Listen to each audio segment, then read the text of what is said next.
Hello and welcome to Rewind Reviews, a podcast where we watch films from our past.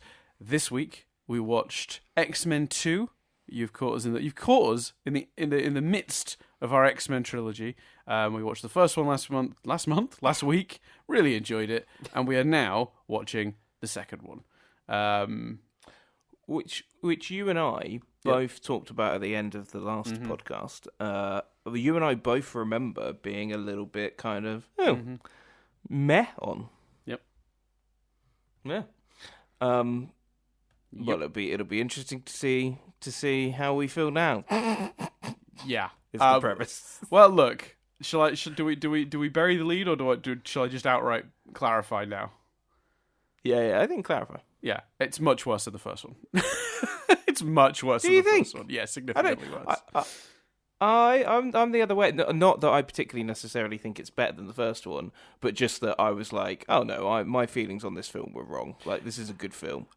My issues with the film are all in one section. Yeah. Oh, as are mine, but it's enough to ruin the whole movie because it happens to be the third act. The entire third act of this movie is a dumb, dribbling mess of a piece of shit that actually hurts the first two acts of the movie. Like, I was watching this movie yesterday, and about halfway through I went, we're going to go back on the podcast tomorrow and say, you know what, we were wrong about X-Men 2. It maybe is even better than the first one. Because I felt that way about halfway through this movie, Chris. The promise of this movie, so many brilliant story and character choices, so deeply entertaining.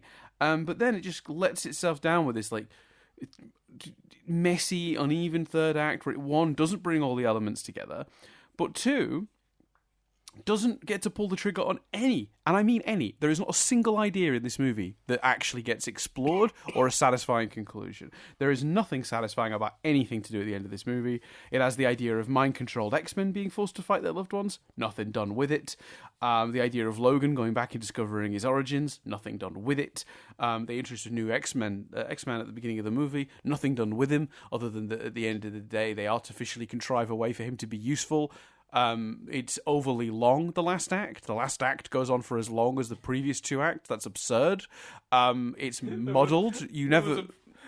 Yeah. You're gone. No, I was building up to just being like, I hate it. I hate it so much, this third act. I cannot express in words how much I dislike the third act. So we're going to have that conversation today, unfortunately. But it is... I've never known a movie to so spectacularly fail on delivering on its ideas and premise. It's embarrassing, actually, how bad this third act is. Like, it's dreadful. So, yeah. Wow, there we go. I mean, I didn't feel as strongly as you on it. I definitely thought the third act was a problem. A particular highlight being when we went to get some water, paused it, and I was like, how has this movie still got 46 minutes to go? Yeah. Yep. That doesn't make sense. And the bit where they went, when he goes, we have to go to Washington. I'm like, oh, for fuck's sake, don't go to Washington, because I couldn't remember whether there was a Magneto showdown in Washington or something, which obviously there wasn't. It was far more nonsensical. Oh, there's another idea that wasn't executed on. The political fallout of a mutant assassination attempt on the president. How do they fix that? They threaten him some more, I guess. I don't know. Like, no doubt. Genius. They give him a choice, I believe they say. They specifically say it's not a threat. Yeah, but they also deliberately brought his assassin with them to wave at him while they told him it wasn't a threat. That was very out of character for the character Nightcrawler had been for the rest of the movie. Yeah. I don't disagree with anything. The section I was referring to was also the third act, but I didn't feel as volatile about it. Like, it didn't ruin the whole movie for me. I was just a bit like, oh, come on. So yes, I agree with you, but less of an issue for me.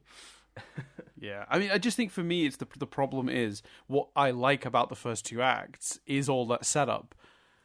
So if you don't pay any of it off, like 0% of it off, and the ending is just this bizarre hodgepodge of events happening that mean nothing to no one, because nothing is given more than a few seconds, and yet somehow it's crazy long.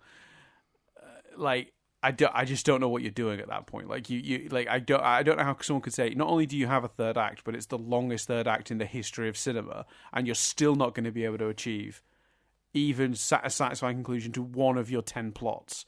Like that's, I mean, I actually can't think of a fail so spectacular. Like that's like putting me in an empty football pitch and saying you can basically walk this ball into that net, and you've got almost infinite time to do it. Like, you've got 45 minutes to get the ball from one end of the field into the net on the other, and I still miss. Like, that's basically what this is, because it is such a good setup. The failure is even more the harmful. Yeah, well, let's talk about it now, because like at the end of the day, we tend not to, for trilogies, like it's odd to do a recommend, not recommend. Obviously, we recommend this movie. Yeah, but we'll talk about the good stuff. There is plenty of good stuff. Don't worry. The first two acts are amazing. I'm not going to spend the whole movie ragging on it, but I am very frustrated by the ending. Let's we're spoilers. Go away, watch the X-Men. Obviously, X2. I can't wait. Have you got Triv on the title?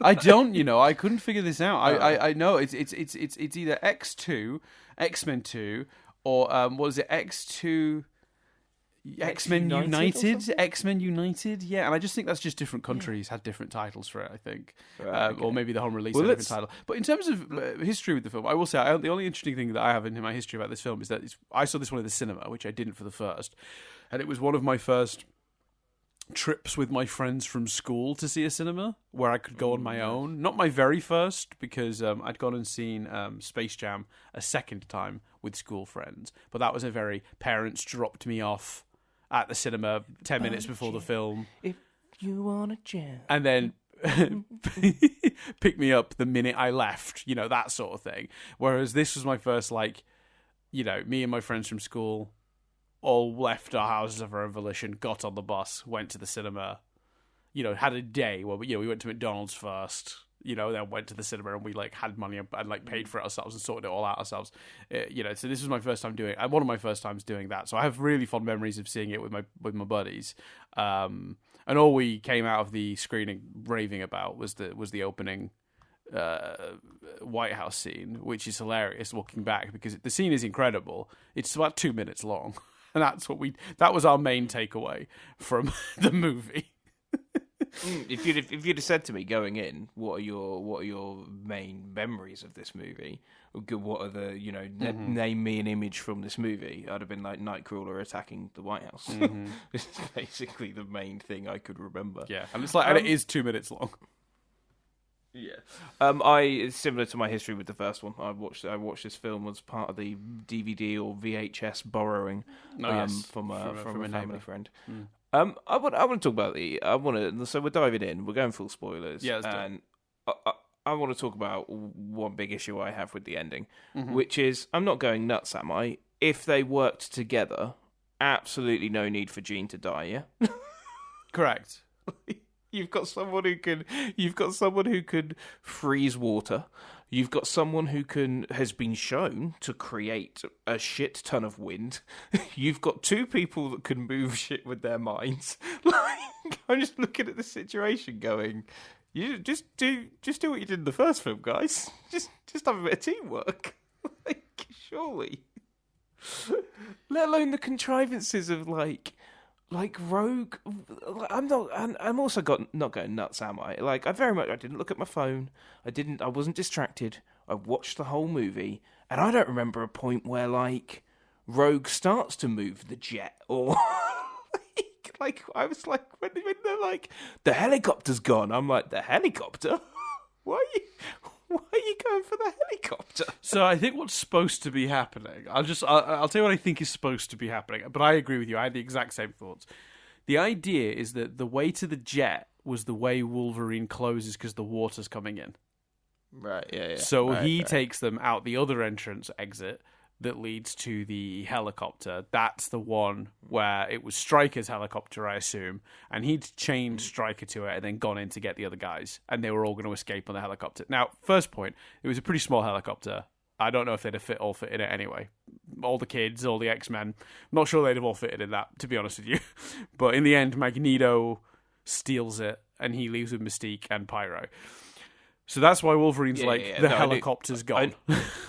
Yeah, no, I knew where the helicopter had gone. But I just, I didn't. Yeah, okay, fair enough about the entrances. But you're right. Like, we never have a shot establishing why Rogue and Bobby, Iceman, are flying the jet to them. In fact, the last time we see those two is, to my recollection, and again, unless I missed a scene somehow or a quick shot that was in there, my last recollection of what they were up to was that Pyro was like, I'm going to help, and they're like, don't do it, and then Pyro leaves, and they sort of look like they're going to follow him, but then the next thing we see, they're flying the jet back.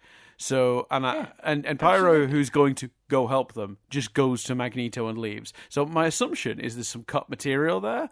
But it couldn't even take, like, maybe they watched the, like, we see I think we see the explosion that causes the water to gush into the other entrance. Yeah. So why don't we just have a shot of them two? And Iceman turns to her and turns to Rogue and goes, "Do you know how to fly this thing?" And then it would make sense. Her like. Mm-hmm.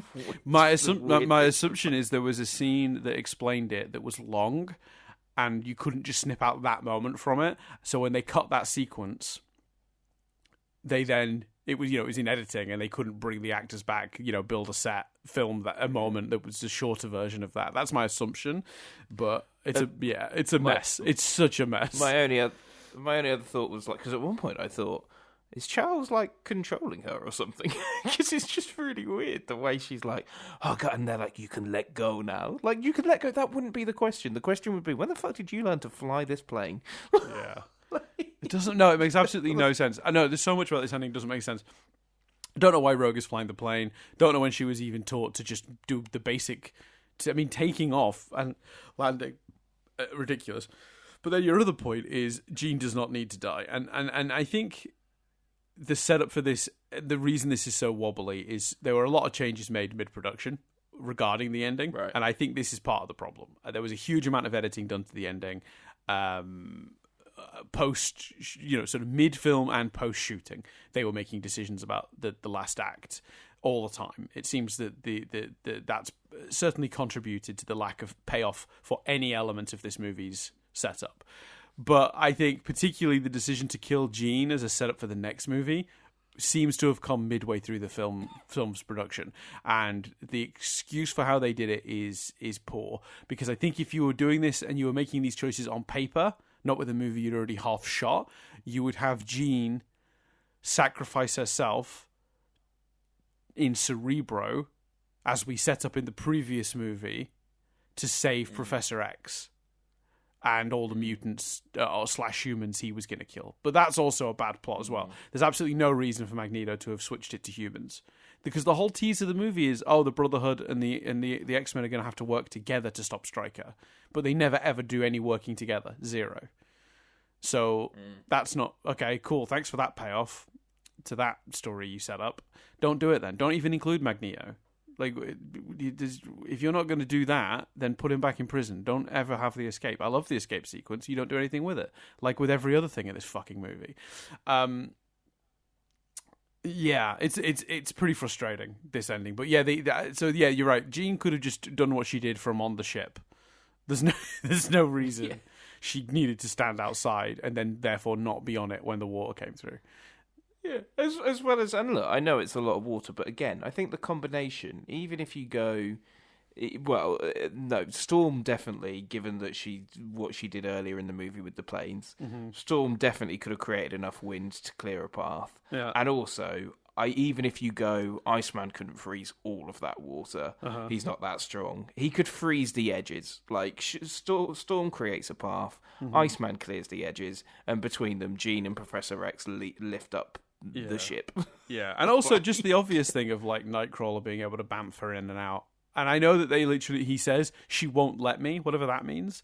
Well, I know what that is implying. I know it's implying that, like, mentally she's gotten into his head and preventing him from using his powers somehow. But even that's vague and weird and not something we've ever seen her do before. She's never been able to just prevent someone using their powers. Like, what are you talking about? I also think there's an attempt, right? There's an attempt with Wolverine. In that, he starts the movie looking for answers, and in the end of the movie he makes the choice to go back to the X-Men, which is a bit weird because he went back to the X-Men previously in the movie, but like he literally, like, after he doesn't get the answers, goes back to the X-Men. But he's making a choice here. The man who's always wanted answers is making a choice to not take them to save his friends and stuff. But it's slightly dampened by the fact that the whole time during that Stryker Wolverine scene you're thinking, why do you take this kid with him for this? Why is he still holding this kid? I'll tell you why, Chris. Because someone really thought the line in the script, "I'd rather stick with him or I'll take my chances with him," was better than the rest of the scene. So they damaged the rest of the scene and the drama of that for that line because they really liked that line. That's what happened. Whoever wrote that felt really clever. Oh man, there's so much in it. We should compliment the film, or do we just go into the final act while we're here? But like, the bit where you're like, oh yeah, Cyclops is in this movie. Yeah, the Cyclops in this movie. Oh, here's a germ of an interesting idea. Cyclops and Jean Grey are going to have to fight. Oh, it's changed. He's back to normal. Suddenly, he doesn't even smack his head and get back to normal. And I know that, like, they set up that it wears off.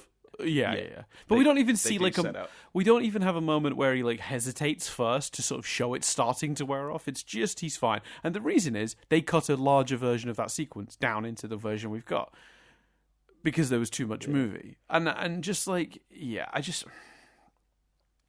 I think that's the thing about the ending. And Jess and I both said the same thing. Too much movie. Like the last act of this movie is just simply trying to do too much. But it's because the first act of the movie does such a good job setting up a lot of really interesting plots simultaneously, and you're interested in all of them. And like it does a really good job of that. And like we'll talk about the first two acts in a minute and like all the really good stuff this movie does because there's plenty of it. Delightful characters, interesting scenes. Just crazy, she said. But again, if you can't pay them off, I don't know what you're doing. Like, you need to cut them. And all these last act issues, should have been caught and corrected in the screenwriting stages. You smooth it out then. You definitely don't smooth it out mid-production, and you certainly don't make horrendous choices because there were two. So from what I can tell, there are two things that were changed really late on. And one is Jean's death. And I fundamentally disagree with... Okay, I don't mind that choice if we're doing it on paper and we can weave it through the movie neatly and maybe have Jean's death mean more than just... we've created a problem and now Jean is going to die in that problem and it feels very artificial. The other one, though, is Magneto and Mystique. Because apparently they originally... Magneto was supposed to be the one to save Charles from Cerebro and sort of save the day. It was going to be everyone works together and Magneto's contribution is he's the one who goes in and saves Charles from, and Mystique contributes in some sort of fight, maybe with Lady Deathstrike, I'm not sure. But like they were also, it was all supposed to be happening together, and it was, again, late in production. Bryan Singer decided not to do that because he didn't think that what they were doing was true to Magneto's ruthless character. But he also liked the idea that it would give Nightcrawler and Storm something more to do in the climax. But what you're doing is you're adding more scenes, is what you're doing every time you do a choice like that. By adding... It's also weird. I mean, it gets cold and they realise is not as strong. Yeah, I mean, that doesn't really work for a start. I mean, I don't mind Nightcrawler being the way they get in. That's fine. I think they could have still used that for Magneto. To be honest with you, but my main gripe is both of these changes add to the finale, not smooth it out and shorten it and bring it together. Because what's so good about the first few acts of this movie is all the plots are happening simultaneously, right? So every scene is doing 2 or 3 really interesting things. When you get to the end, it's like they're trying to wrap things up one by one, scene by scene, and nothing is overlapping anymore. And that's because they've made these 2 changes. Jean isn't involved.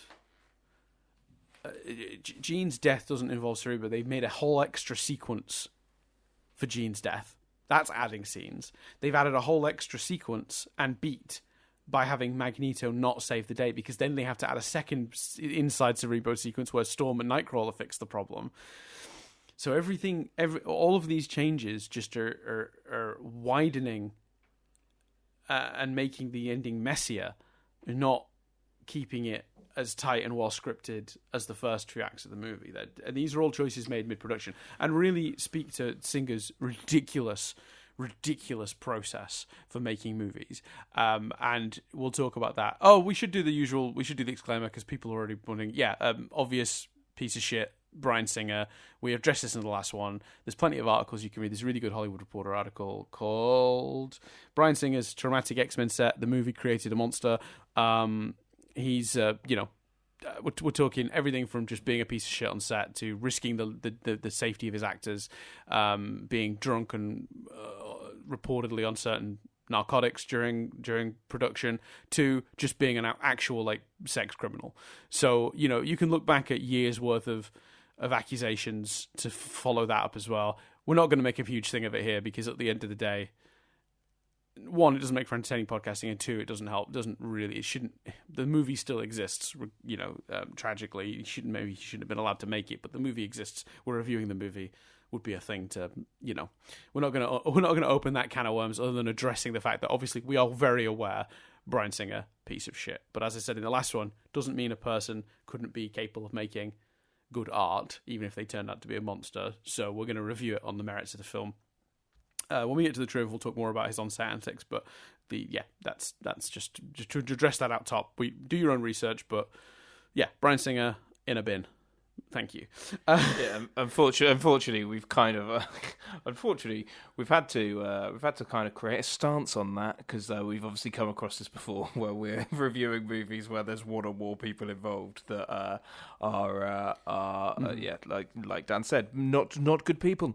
But I think the other thing is also we can't. You can't just not review movies because there's also so many other people involved, and in the case of Bryan Singer, often a lot of people doing more work than he did in the first place. And I think we're reviewing movies from our childhood. We as children definitely didn't know what was going on with Bryan Singer. I mean, everyone should have. There were accusations as early as '97 of his of his conduct. There's a reason Pyro gets recast. And the Singer's story is that he didn't think the kid who played Pyro in the first one would have been good enough to carry a whole movie, because the kid in the first one's just sort of a small cameo-y type. He's got one little scene, one tiny interaction, and then he's not in the movie again. But the reality is different, unfortunately. So Singer can claim that all he likes, but that kid would not have come back whether he wanted him to or not. It's bad. It's bad stuff. Real bad stuff. We're not gonna open that can of worms beyond one other story that we'll get to later. But there is a pattern of behaviour with Bryan Singer that makes him a real piece of shit. But forgetting that, for someone who made so many smart choices of the first movie, to summarise the sort of... And in the first two acts of this movie. Although, how much of that was, the screenwriters and other people involved as well, who knows. But we're assuming that he's approving all choices that are happening. The first movie's pretty incredible, really. It's the fact it's as solid as it is. It's a bit of a miracle, especially considering it's rather chaotic production. This one, we get 2/3 of a really good movie. And to just to wrap up my sort of overall thoughts on the final act and why it's so broken, there is not a single interesting idea in this movie that the third act satisfyingly concludes or does just anything with. The X-Men teaming up with the Brotherhood, mind-controlled X-Men being forced to fight loved ones, Logan finding his origins, Nightcrawler and his sort of being introduced to the team. He doesn't really get to and this whole religious thing. They don't do anything with that. The idea that mutants were being... Rogue and Iceman, their storyline is just dropped. Yeah, their storyline's just dropped. And then the mutants being blamed by the world for an attempted assassination, an attempt on the president, is resolved in name only, in a very unsatisfying way that doesn't serve anyone anything. It's just a really weird scene that doesn't kind of even really make sense. Because they'd say to the president, hey, stop telling everyone we did this, because we definitely didn't. We're going to threaten you now with the guy that tried to kill you, and we're going to scare you into that because we're the good guys, and we're also we'll expose that it was a guy that worked for you that did it all. So keep your mouth shut. No, just expose that the other guy did it. That's the better answer, isn't it?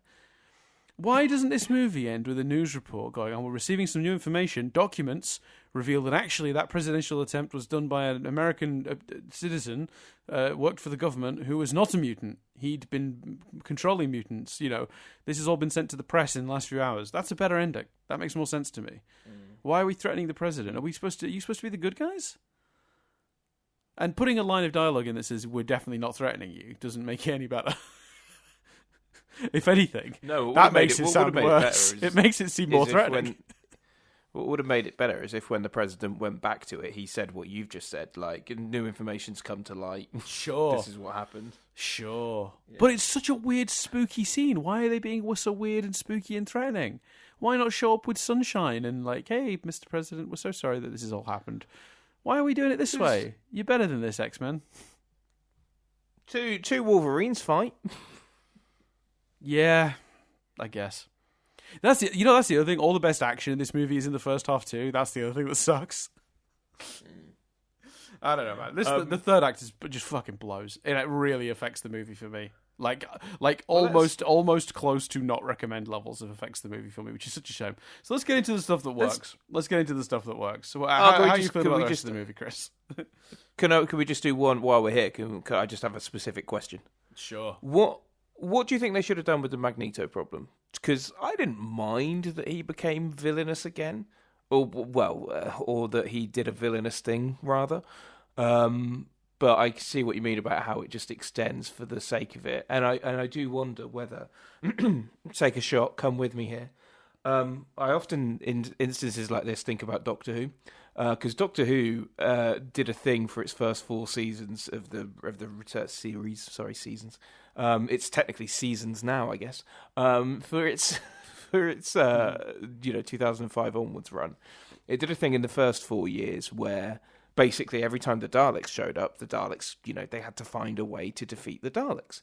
And there's this great bit in Victory of the Daleks, which is in Series 5, where the Daleks aren't defeated; they're just out there. And I'm sat watching it going, oh God, how are they going to address this? They've had a habit of defeating them recently.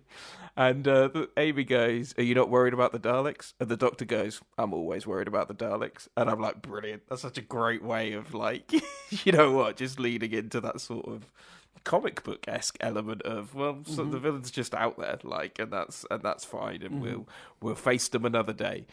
Do you think like an ending like that for Magneto could have worked? Like he saves Charles, and then they just kind of look at each other and they agree, 1-1. he helped saved him, on your merry way. Like, yeah. Do you know what I mean? What if you don't like what they did? And this isn't the way I'm phrasing this isn't like it isn't like a targeted, well, what would you do? But like, if you don't like what they did with Magneto, what do we think they could have done instead? I guess is the question. Yeah, I think we build to your idea. I think is what I would have done. Maybe I wouldn't have borrowed directly the line of dialogue from Doctor Who, although that is a perfect encapsulation of that notion of this threat will continue out there. But what I would have done is played on the tensions, so the team forced to work together, but not trusting each other, and that being the problem, and the reason they can't quite overcome the obstacles that are in front of them. And in the end, they have to put their trust in Magneto. Like, Magneto's like, you've got to get me in there. And Cyclops is like, are you crazy? Put Magneto in Cerebro with Charles? And they have to be like, I think we're going to have to trust him. We're going to have to trust him on this occasion. And that's the tension of the final act, is can you trust Magneto? And ultimately, they have to, because everyone's going to die otherwise. And they use Nightcrawler to get him in, and he does end up saving the day and leaving without causing any problems. And there's a moment between Charles and Magneto that's the equivalent of your 1-1, however you want to phrase it. You'd write it better. You'd write it dramatically, and you'd give it a proper like, this isn't over. This isn't over. Magneto. If you say so, Charles, that sort of thing, Yeah, because how cool would it be? You could have the reason that he doesn't like do what he actually does in the movie or something. The reason could be he doesn't want to win on someone else's plan. Like, this isn't his work. This is Stryker's work. Stryker, a man who has been attacking him and poisoning him. Like, he doesn't want Stryker to think his work won. But like, it's more important to him to destroy Stryker than it is to, fight his cause. 100%. Because, Stryker is the enemy. Stryker is exactly the enemy. This is the kind of person that wants to destroy all mutants. He is in government to a degree. He's a contractor or whatever his role is. I'm still not sure, to be honest with you. I've just watched a whole 17-hour third act, and I still couldn't tell you what Stryker's actual role in government is and why he has all this power and resources, but whatever. And yeah, you're right. It makes no sense at all that he'd be like... Well, okay, so first of all, it doesn't make sense from a character perspective. I just don't see Magneto doing that. But second of all, just on a practical perspective, right, which is it? Is it that he's convinced the kid, the Stryker's son, David, I think he's called. Is it David? Jason. That's very funny. David is another character from the pantheon of X-Men, of Charles's failed attempts to look after a very, very powerful psychic or reality-bending mutant. There are 3 examples, and one of them is called David. That's very funny. Jason. So... which is it? Because, okay, so on a character level it doesn't work. On a practical level, is it that Magneto reversed the polarity of the machine, and now even though Charles is concentrating on mutants, it's actually affecting humans? Or is it that the little girl in Charles's subconscious, being controlled by Jason, is now saying, kill all the humans? Because it's one or the other. It's not fucking both, is it? No, the movie tries to make you think it's both, like, which is mad. I agree with you. It should just be the mind control. It should just be the second option. We don't need to see him redesign the walls. We don't need that dialogue, because there's dialogue where they're like, Charles is he's edited the system or something. Or he's reversed the polarity. They've used the Star Trek line. Yeah.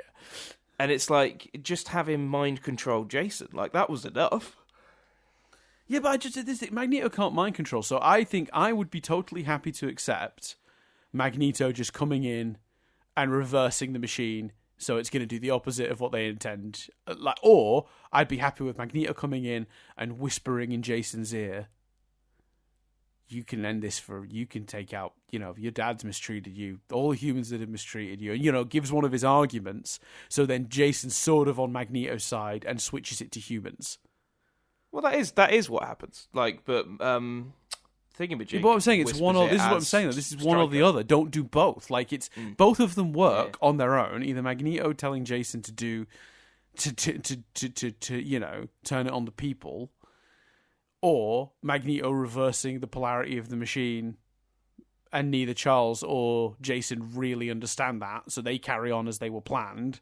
And it's humans being affected. Because if he's reversed the machine and now Jason switches to humans, doesn't that double negative and switch it back on mutants?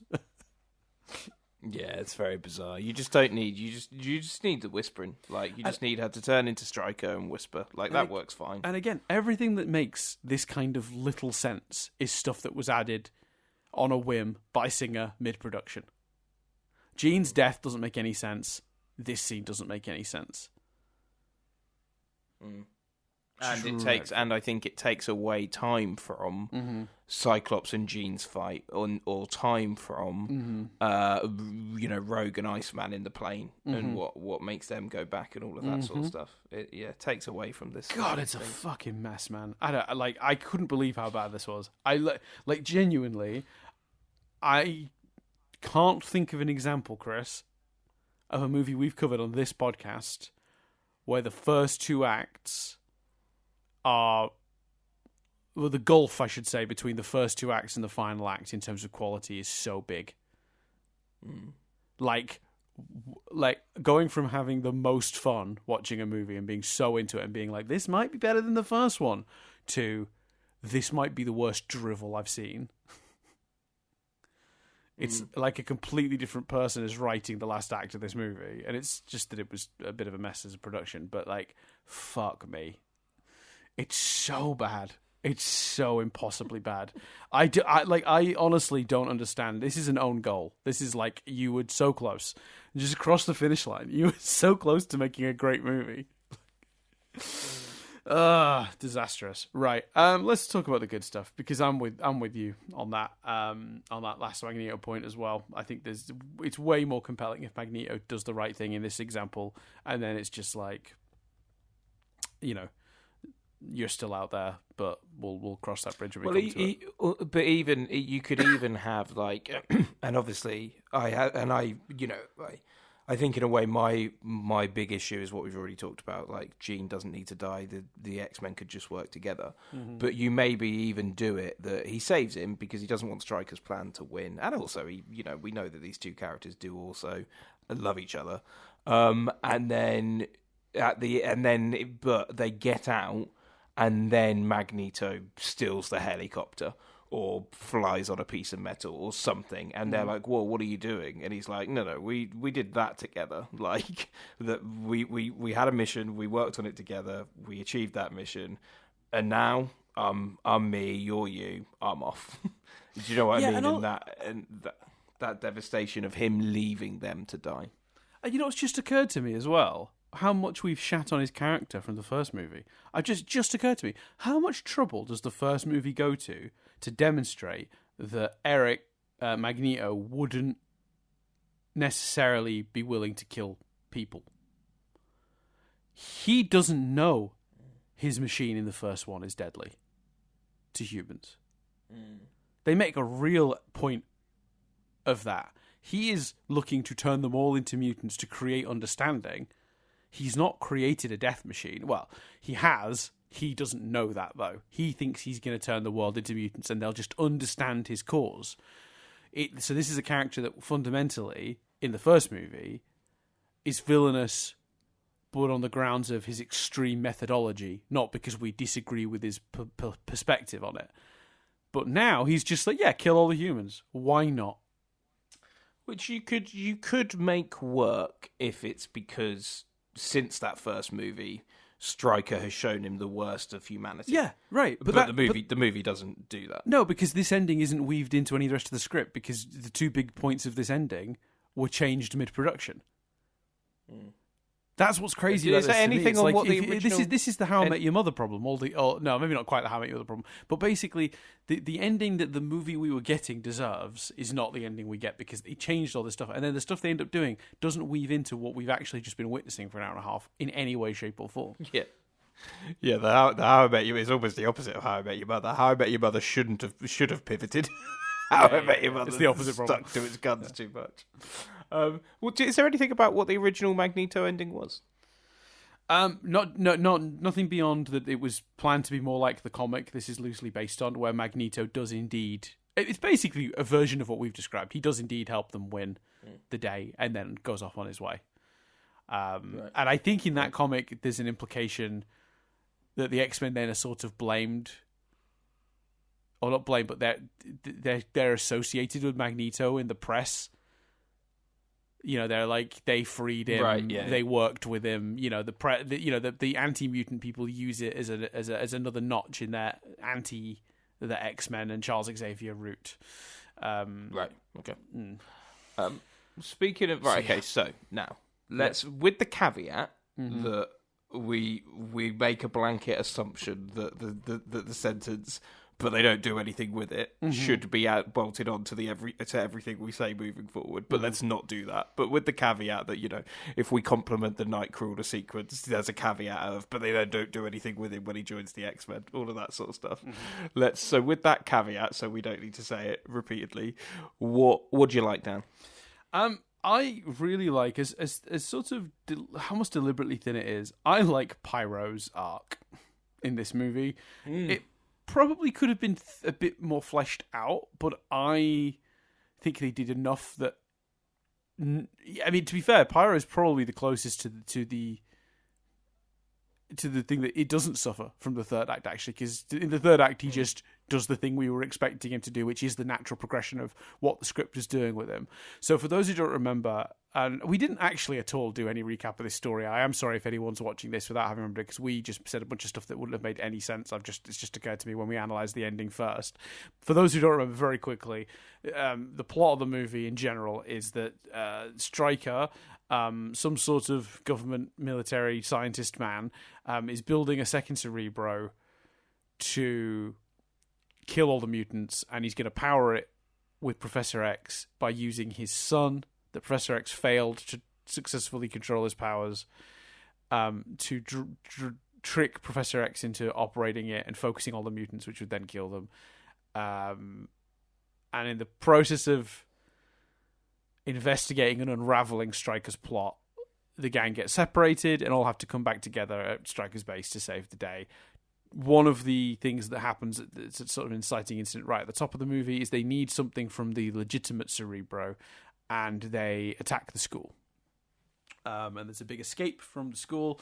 But Stryker continues to just be a piece of shit the whole movie. But the X-Men are sort of on the run, out in the world. They don't have the safety of the school anymore. And particularly the three students that we follow, along with our main X-Men, are Pyro, Iceman, and Rogue, who are established very early in the movie as being a sort of, what's that? An awkward third wheel situation. The three of them seem to hang out a lot, and you do wonder if that's not super awkward for Pyro sometimes.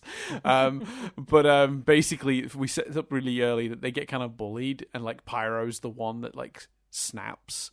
He's the one that like immediately like tries to use his powers against sort of not an innocent, but a someone who can't defend themselves against what Pyro can do.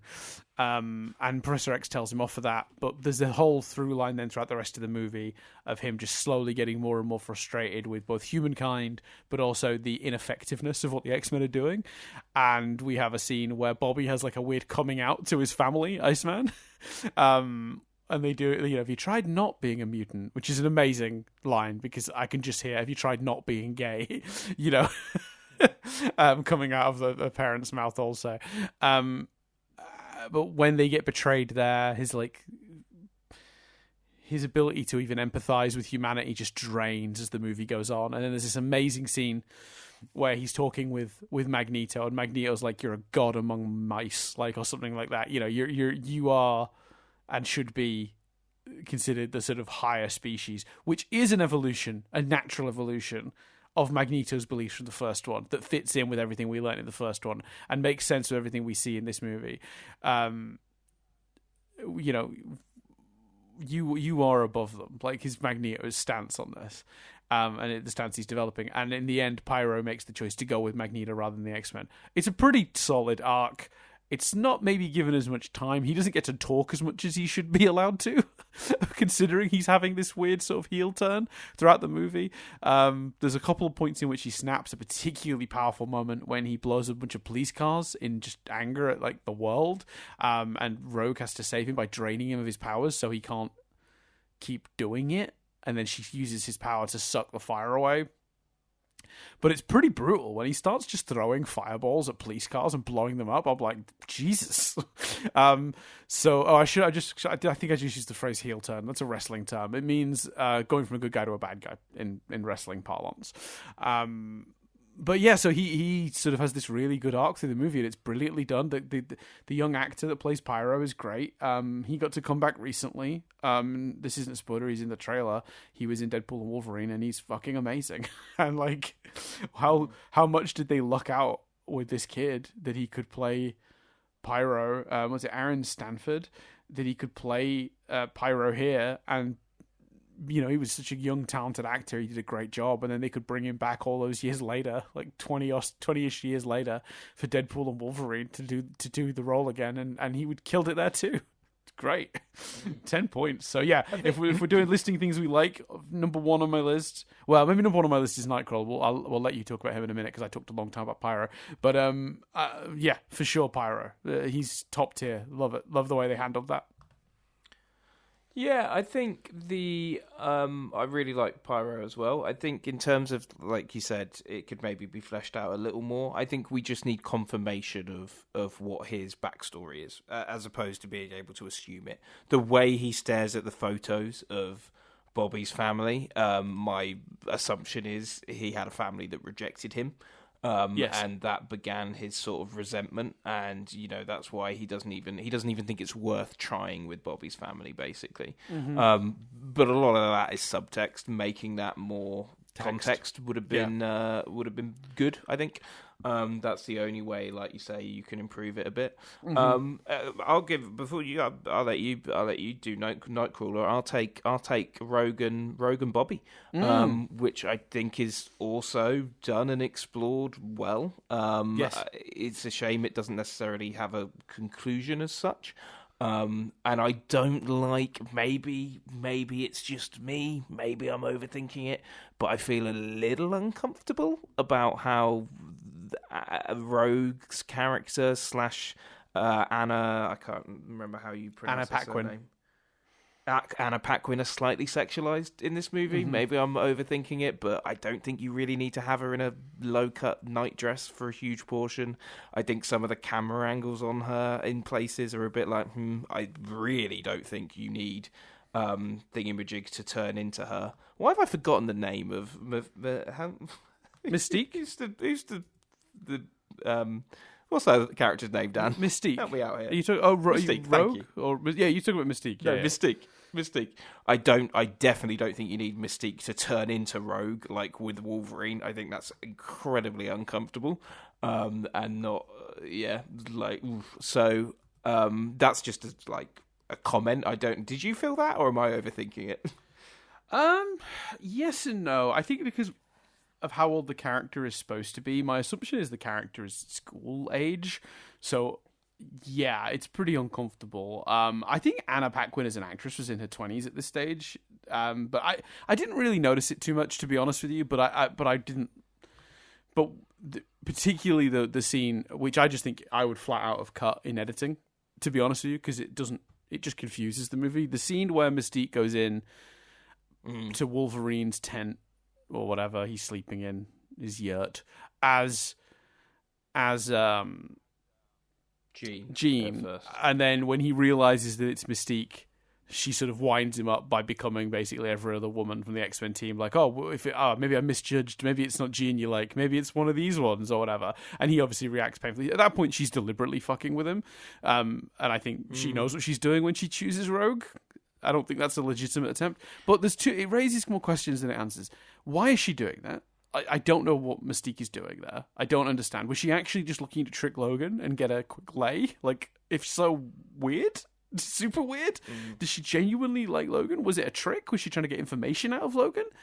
It's such a perplexing scene, in my opinion, that I genuinely just was more like confused by it than put off by it. Because I think you can pretty much excuse, if you want, the choice of her turning into Rogue by sort of saying she's at that point, she's been caught, she's just doing the thing she knows will upset him the most. Yeah, that's fair. Which I think I do sort of get. But yeah, I think it's just such an unnecessary scene. Like, we're not even in the third act yet. It's pretty much this is honestly, I think my only complaint from the first two acts is that scene would just have been snipped. Just, it's like a minute long. It really makes no sense. We don't address it before. We don't set it up before. We don't address it afterwards. Just cut it, for sure. With the other stuff with Anna Paquin, I'll be honest with you, I didn't really notice, but maybe Young Dan did, because I think Young Dan definitely had a little crush on Anna Paquin, for sure. And this is pre her True Blood years as well. And obviously, she was a bit of a sex symbol on that show, because that was like a deliberately sort of like sex-leaning show. Yeah, sexy. I've never seen True Blood, but the vibe I've always got is sexy vampires. Yeah, 100%. That you've nailed it. That is the show's vibe, and I'm going to put it out there for everyone who's a True Blood fan.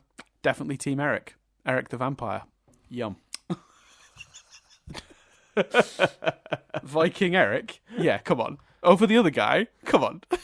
What was his name? Brian or something. Come on. I've never known one of those. I've never known one of those, like Team Edward, Team Jacob sort of situations where I've so cleanly been on one side. The other guy was such a boring fuck. I hated him. And he wasn't as handsome as Eric either. I'm not being, I'm not trying to be funny. What was the character called? Bill. He was called Bill. I don't know the name of the movie. It was one of the, you get those clips all the time on social media where you see a clip and they deliberately don't name the movie so that people comment and go, what movie? And yeah.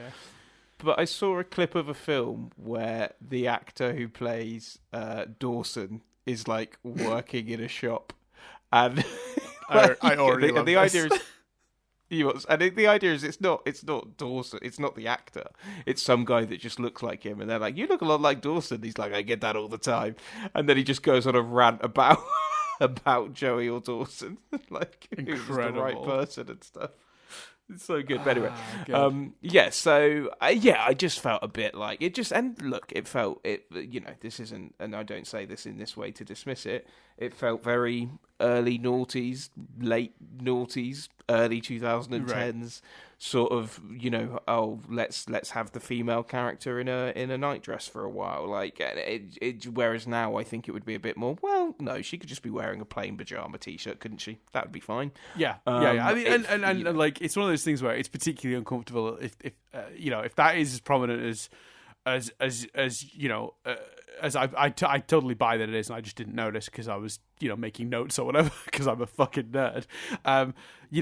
The defense of she's in her 20s isn't an acceptable defense because the character is a high schooler. Like even if Anna Paquin was sort of in her 20s at this point, that doesn't make it any better if they did do that. So 100% like not acceptable. But in terms of the plot, the Rogue Iceman plot, you were getting into sort of your feelings on that. Yeah, I think I just think again it's just handled well because it's handled there's real teenage, what I mean, like teenage. I can't think of a better word, like lust. Like it just felt very true. It felt very. They've got really good chemistry. That sort of teenage sense of it'll be fine because I want to kiss you anyway, like all of that sort of stuff. I just think it was done in an engaging way, and you really did want the characters to be together, and you did believe their romance. I'm very upset by the trailer for The Last Stand, which sort of implies that there's a bit of a three-way love triangle. At least that's the vibe the trailer's giving, which I don't think I'll enjoy. Because funnily enough, I didn't watch the trailer for The Last Stand, but I'm intrigued now to watch that trailer. So I enjoyed it. I thought it was very a logical continuation. Iceman's jealousy of Wolverine, but then them also having sort of given that we didn't get a lot of Wolverine and Rogue stuff in this, him essentially talking to the boyfriend like a dad like a father figure would, was good and rewarding. And I liked that they didn't, even in that kitchen conversation, they don't make that a needless. It's an initial like I'm the boyfriend thing, and then they know where each other stands and get on and stuff. As is the case with a lot of things in Acts 1 and 2. It's just really clever, good story decisions that are engaging. Yeah, and I do think they do a really good job making me invested in those two being together. Like it's in the first one, it's played off as just sort of a childish, like, she thinks he's cute sort of thing, and in here they're in a relationship, which is a big step forward considering this movie doesn't imply a huge amount of time has passed. But it also, I don't know actually, because it feels like Eric has been in prison for a long time, but it also feels like Logan just got back after like 3 weeks in Canada. So I can't quite, the timing of this movie, I'm not sure where it sits in terms of that. Go on. And that is a problem I had with Acts 1 and Logan's return of just like, back. Like, why is it to return the bike? Like, to moan at Charles because he didn't get answers? Like, he's just, the way he's back and they're just like, right, you got to look after the kids. And he's like, I guess, like, because the story dictates I should. Like, Yeah, although I do love that. I mean, Logan and Colossus defending the school and getting the children out. Scene. It's one of the best things in the first act of the movie. It's great. It's a great scene. And it's a great incredible action sequence. Yeah, and they do a really good job of just making it for what's so effective about that scene. And I think to conclude, Rogue and Iceman, we're big fans. They, like you say, they do a lot of great work there to make you buy them as a couple and want them to be together. The school getting attacked is another huge compliment because it's just the constant cutting to more army guys landing. Because what's so effective? Yes, you're right.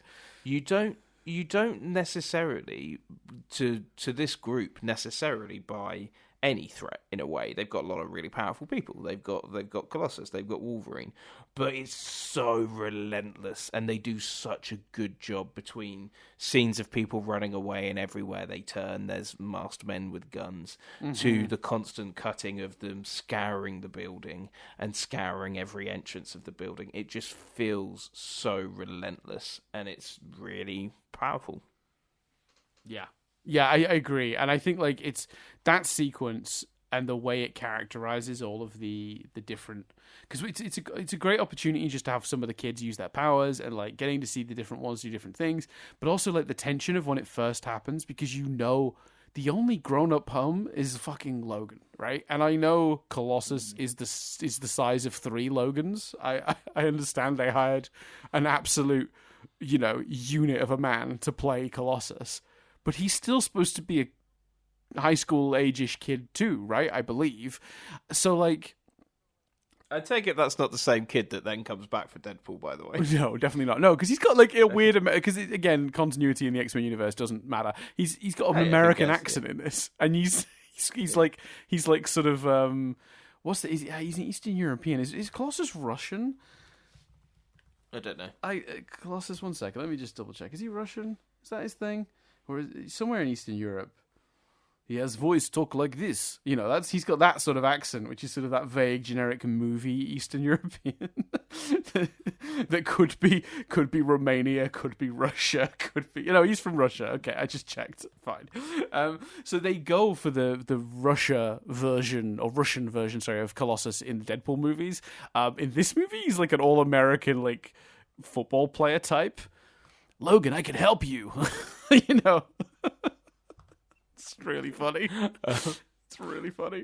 But no, I like this version of Colossus, and I love this moment of like, he wants to help, and Wolverine's like, no, you help them. It's such a good scene for all of the characters, and it really echoes what we loved so much about the first one, which is like a brief exchange, 2 lines of dialogue telling you so much about these 2 people.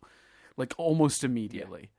Almost immediately, I know everything I could possibly know about Logan and Colossus. And the way he throws himself, and I know he's impervious to bullets, I know that's like his thing, but the way he throws himself in front of danger every time to protect those kids, incredible. Like, just good visual storytelling. And you're right, Chris, I didn't realize this, but genuinely a huge part of the tension of that scene is that they just keep showing more and more guys landing. So every time you think, well, surely they've knocked out like 15, 20 guys now, there's no one left. But because they cut every few seconds to another fucking helicopter landing, you are absolutely right. You just go, it doesn't end. They're going to keep throwing men at this until they're either dead or captured. And I even, some people would say it's a bit of a cop-out to just be like, the secret tunnels, that's how they mostly escape. But like, I think that's pretty believable. We know that place has a big underground bit. They've got a jet hidden down there, so the idea it has escape tunnels is not shocking to me at all. And the idea that Charles, and the idea that the pupils all know where to go as well and what to do. Right. The notion that to some degree Charles prepared for the school being under attack. It makes complete sense. Right, and the idea that might have been introduced after Eric's time working with Charles. So that's why Stryker doesn't know about them, because all of Stryker's information about the school comes from his interrogations of Magneto. So that sequence, just top to bottom, like, is incredible. From the first moments where we set up that everyone's basically awake and Logan has no one's asleep at this place. Like, why are all these children awake? To his very fatherly, what are your intentions with my daughter conversation with Iceman. which I just love because it really does reestablish the sort of father-daughter relationship Rogue and Logan have without Rogue being even in the scene, which I think is amazing.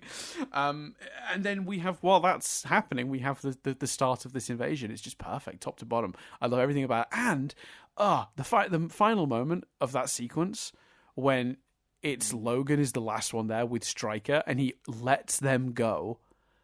And he's almost giving himself up to get information from Stryker because it really shows how much he's choosing his desire for information over the X-Men, which makes the choice at the end of the movie more powerful. Again, not executed brilliant because it's in the third act, and we know that. But and that sequence, that sequence also has him making that same choice as well, because he says you're. I can't remember what he says. I'll be fine, and she says, "But we won't," and that's what ultimately makes him go with them. Right. So yeah, but to be fair, at that point though, they've also blocked him off from Stryker with ice, so he's separate, which shows him to be quite powerful and arguably useful at the end. Nightcrawler, give me your Nightcrawler stuff, Dan. I love it. I've got two questions for you on Nightcrawler.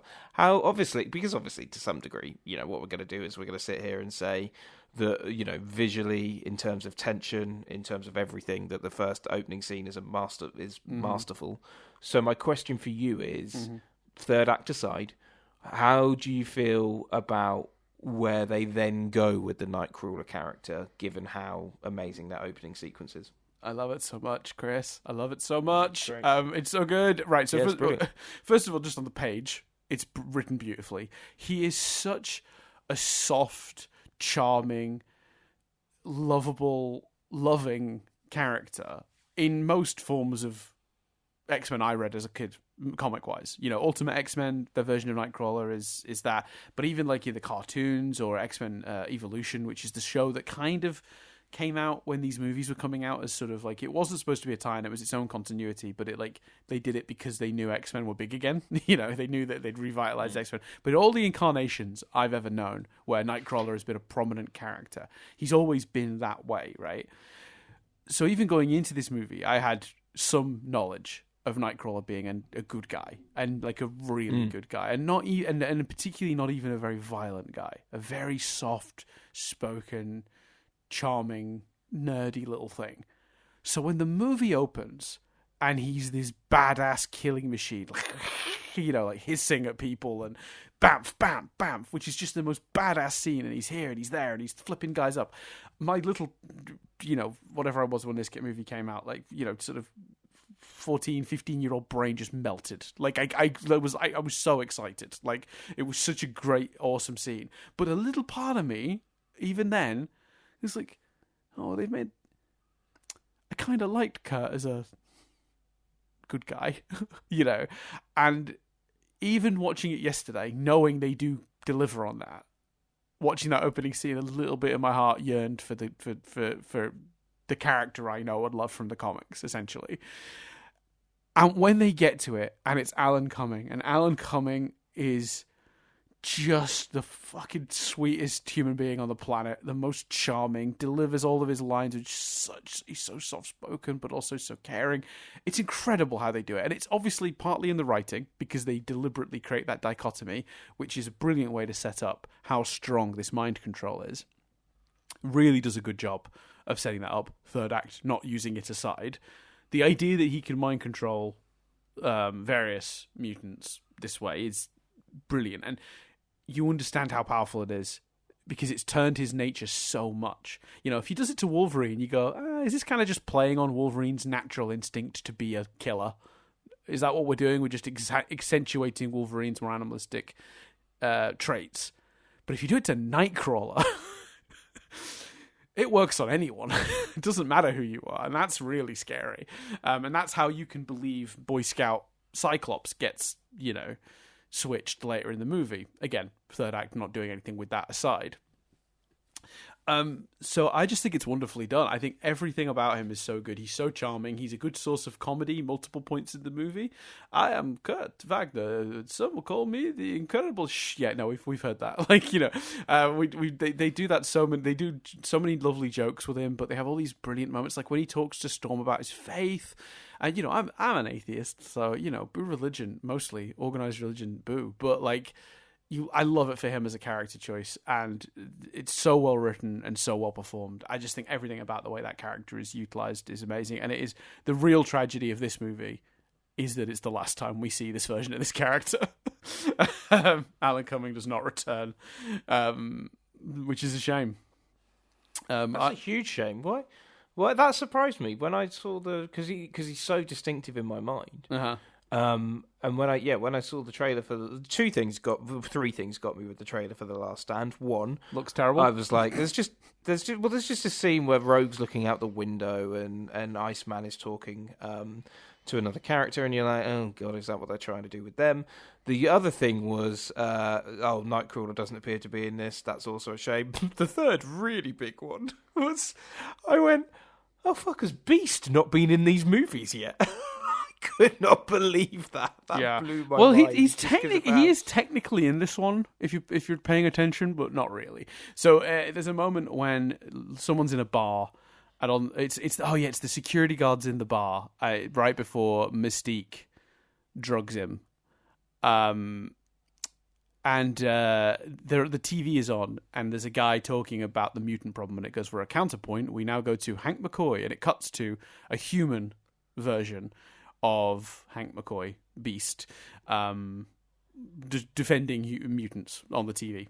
So he is technically in the movie. Okay. Technically. Is he in the first one then? No. I've just forgotten. No. No, right, okay. No, not at all. He was removed from the first one for budgetary reasons. If you recall, there was a version of the script that had him and another more expensive character. It might have just been Nightcrawler, actually. And they cut them both for cost reasons, which I totally get. Right, okay. But speaking of that, actually, on the visual perspective as well, I love Nightcrawler because so good, so good. Everything on the special effects front, the choice to make him appear and reappear in like a puff of dark smoke to sort of hide the effect. Some people would go, "Oh, they're just hiding the effect in like the shadow." Yeah, it fucking works though. It's totally believable. It looks super unique. There's just all this smoke left behind when he bamfs in and out, and like it allows them to hide the special effect. That's part of it. If you can sneak it in a way that blends into the world with a little bit of like, you know, removing some of the light from the scene and covering up the seams with shadow and smoke, then yeah, you'd fucking do that. Of course you would.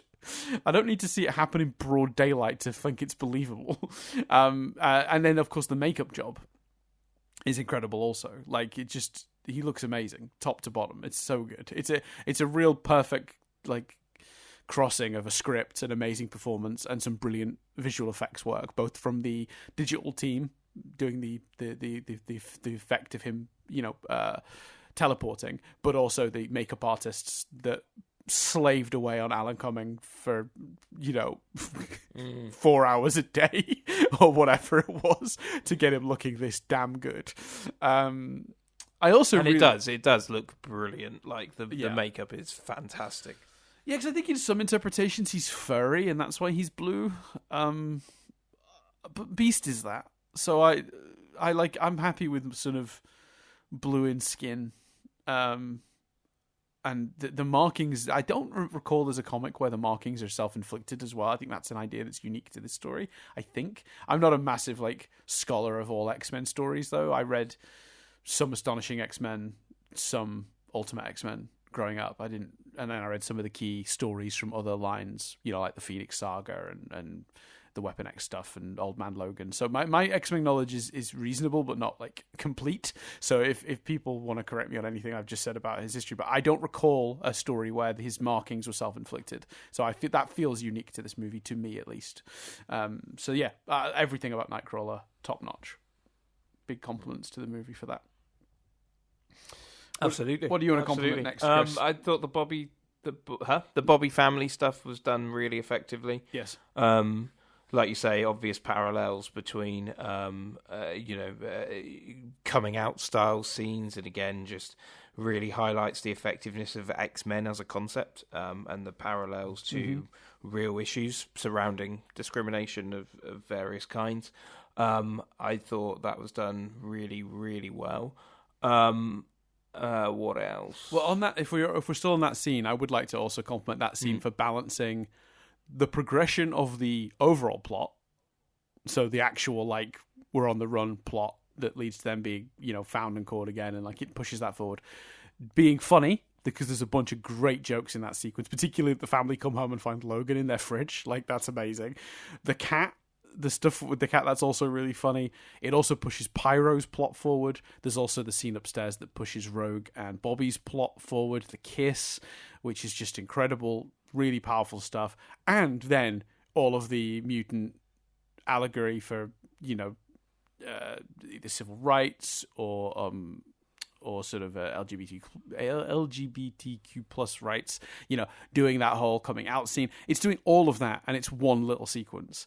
Like, it's funny, it's pushing the plot, it's pushing the characters, it's pushing the allegory. Like, could this scene be doing any more than it is doing? Would it collapse under its own weight? I suspect it would. It's an amazing sequence, and it has an amazing action scene at the end. I didn't even mention that. Sorry. Yeah, that scene ends with a really cool action beat that's story driven, where Pyro loses his shit and Wolverine gets shot, and it's the most bloodless bullet hole in the world because they were worried about getting an R rating. I get that. I mean, nothing compared to Wolverine stabbing a man with his claws and there being no blood. But anyway, yeah, pulls the claw out completely clean, incredible. But it's the most bloodless headshot I've ever seen in my entire life. It's just one tiny dribble of blood, like he got scratched. Like, his head wouldn't have exploded, but anyway, whatever. They Professor X Wolverine for a minute, where they take him out of the equation. Oh, Professor X gets Professor X'd really early in this movie. We should note he gets taken out of the equation in like 30 minutes. Yeah, I thought the same. But no, the sequence to me is one of the movie's strengths. And for those who didn't believe me because I was so negative at the beginning about how good the first two acts are, I hope all my gushing now about these things is properly completing the picture of my frustration with this movie, because I loved this stuff so much. If you want to pick up another scene that I loved, Magneto's escape.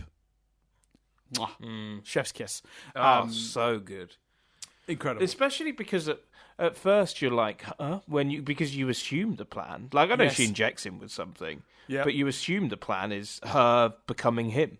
Like, even though we watched him get injected, I still assumed she was going to morph into him. And then when you realise the plan is so much more brutal and cleverer than that, it's just amazing. It's great, and like, it's the only time in the movie that sort of like they play a sort of sex-based moment, and it actually like feels like it fits in the movie. To be honest with you, with her sort of seducing him, and it's extremely easy because he's a bit of a sad case, and he almost can't believe his luck. And it also gives Rebecca Romijn a chance to be in her own appearance as well, which I really liked, because that poor fucking woman, had to do these movies just covered in the makeup all of the time, whereas Jennifer Lawrence was famous enough to be like, can I spend half the movie looking normal? Yeah, you can, Jennifer. Cool. Rebecca Romijn, like the consummate trooper, the hero of the X-Men movies, at least the original trilogy in my view, put up with that makeup constantly. They let her finally, be herself in a scene, which is delightful for her. But yeah, I agree. It's like, you don't even expect that outcome. Like, you sort of anticipate the plan is that she's going to replace him. Even though they deliberately, clearly telegraph what the plan actually is with the shot of her injecting him, it's still, you just don't, I don't know, I didn't put it together until it was happening, and I was like, holy shit. And then just the music and the visual of Magneto, like, lifting up with those balls of metal flying everywhere, just smashing everything to bits and it all collapsing around him. And then, floating over the chasm and then getting, so good. Absolutely loved it. Every moment of that. I thought it was amazing. Spectacular. And equally, because there's so many, as you said, there's so many amazing action sequences in this movie. In the first two acts in particular, like the flight scenes, like where the jets are after them and all that sort of stuff, and Storm gets to kick ass. Brilliant, great stuff. that scene's amazing. Like Lots the of tension. Yeah, exactly. We just said tension at the same time. I go, but yeah, I agree with you. No, just the tension, the moment where they think they're clear, but we know as an audience that they've already released the bombs that are about to come after them. The cleverness of Storm's plan and how it just kicks ass. It's amazing. Yeah, and also showing how powerful Jean is and giving us a little hint of the Phoenix stuff without it being too much, but also like still leaving them in jeopardy. Like, it makes sense that she'd be powerful enough to, like, she can only concentrate on one thing at a time. She's still learning. We established that in the previous movie. And we even established in this movie that she's not had quite as much control of her powers since, you know, the previous film. And she says Liberty Island, but what she really means is when she went into Cerebro to find Rogue, I assume. Because she didn't... What did she do on Liberty Island that would have affected her powers? Like, nothing, as far as I can remember. So I assume they're referring to the moment she went into Cerebro when she shouldn't have and wasn't trained to. Yeah, that was how I interpreted it, for sure. But, like, yeah, I think the you know, that idea that she stops the one bomb, but she can't stop two, makes perfect sense. Like, it doesn't feel like she's under or overpowered. It feels just right. And that gives us the great moment of them thinking they're going to crash and the plane just stopping, and then it being Magneto just stood there, like, it's so good. It's like, and it's so perfectly logical, and it all comes together at the right moment. Seeing them all come together, and then all the interactions between Magneto, Mystique, and the rest of the X-Men is all fun as well. The lack of trust they have for each other makes perfect sense, considering particularly Rogue's reaction to Magneto, and he says that he likes her hair, which is just such a dick move. Mystique and Magneto are essentially bullying Rogue. Yeah. Like, they're literally, like, pointing at her and laughing. Yeah. It's ridiculous. Yeah, it's incredible, and I love it. Like, it's that almost sounds like a criticism, but I just think it's great because it's like, all right, yeah, we, maybe right in terms of his ideology, but wrong in terms of his approach. You know, he believes that mutants should have equal rights, which is fair and correct. But he's still a bellend. Like, he's still a piece of shit. Like, sometimes, like, he's still not necessarily a great person. And, like, I think that's just super fun to do that and, like, have that moment and give Rogue a moment of, I'm gonna fucking kill this guy, which is really great. Yeah, the way she takes off the glove and just walks towards it. It's so good. She's basically Scrappy doing him. Let me at him. So good. It's so good. So yeah, I think I think all that stuff's really, really good. I tell you a little not a nitpick, but like a moment I didn't hugely love. I don't love Logan, and this is from the first two acts, but this would have been a small niggle in an otherwise great movie if the third act had been fine. So I'm not saying this isn't. It's a thing I didn't love, but it's not a huge thing. I don't love Logan kissing Jean. I think it's weird and a bit. He forces it upon her a bit. She's clearly not into it. She's also married, and I just think like. Oh, actually, is she married? I think. Do they say they're married in this movie, or are they still just? Yeah, I think they're just together. I don't remember a reference to them being married. No, maybe I'm misunderstanding or misremembering. But yeah, but either way, she's clearly with like it's weird. Don't like it. Not a fan. Yeah, and it's a bit forceful. It's just not nice. It's uncomfortable to watch. I would say that kiss. Yeah, I would say so. Let's see. What other things did we like?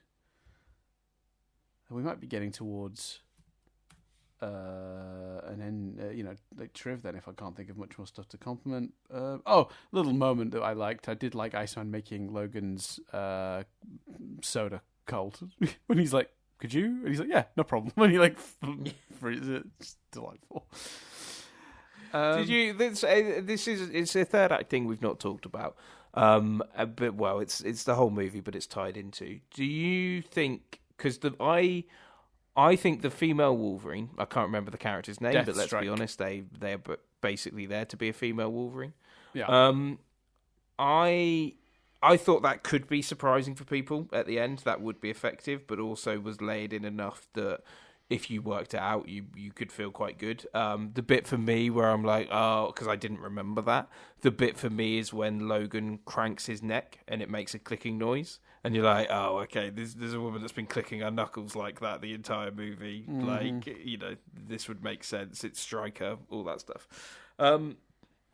Their fight was a bit bland. I thought the way that he got, how do you kill a Wolverine? I can't decide, because on the one hand, I thought it was quite effective. On the other hand, having an indestructible character get killed within about, 10 minutes of them being revealed and fighting does make you go, oh, so there are ways you could kill Wolverine then, which maybe helps future movies, but also might hurt them. But equally, the circumstances are so specific. Yeah.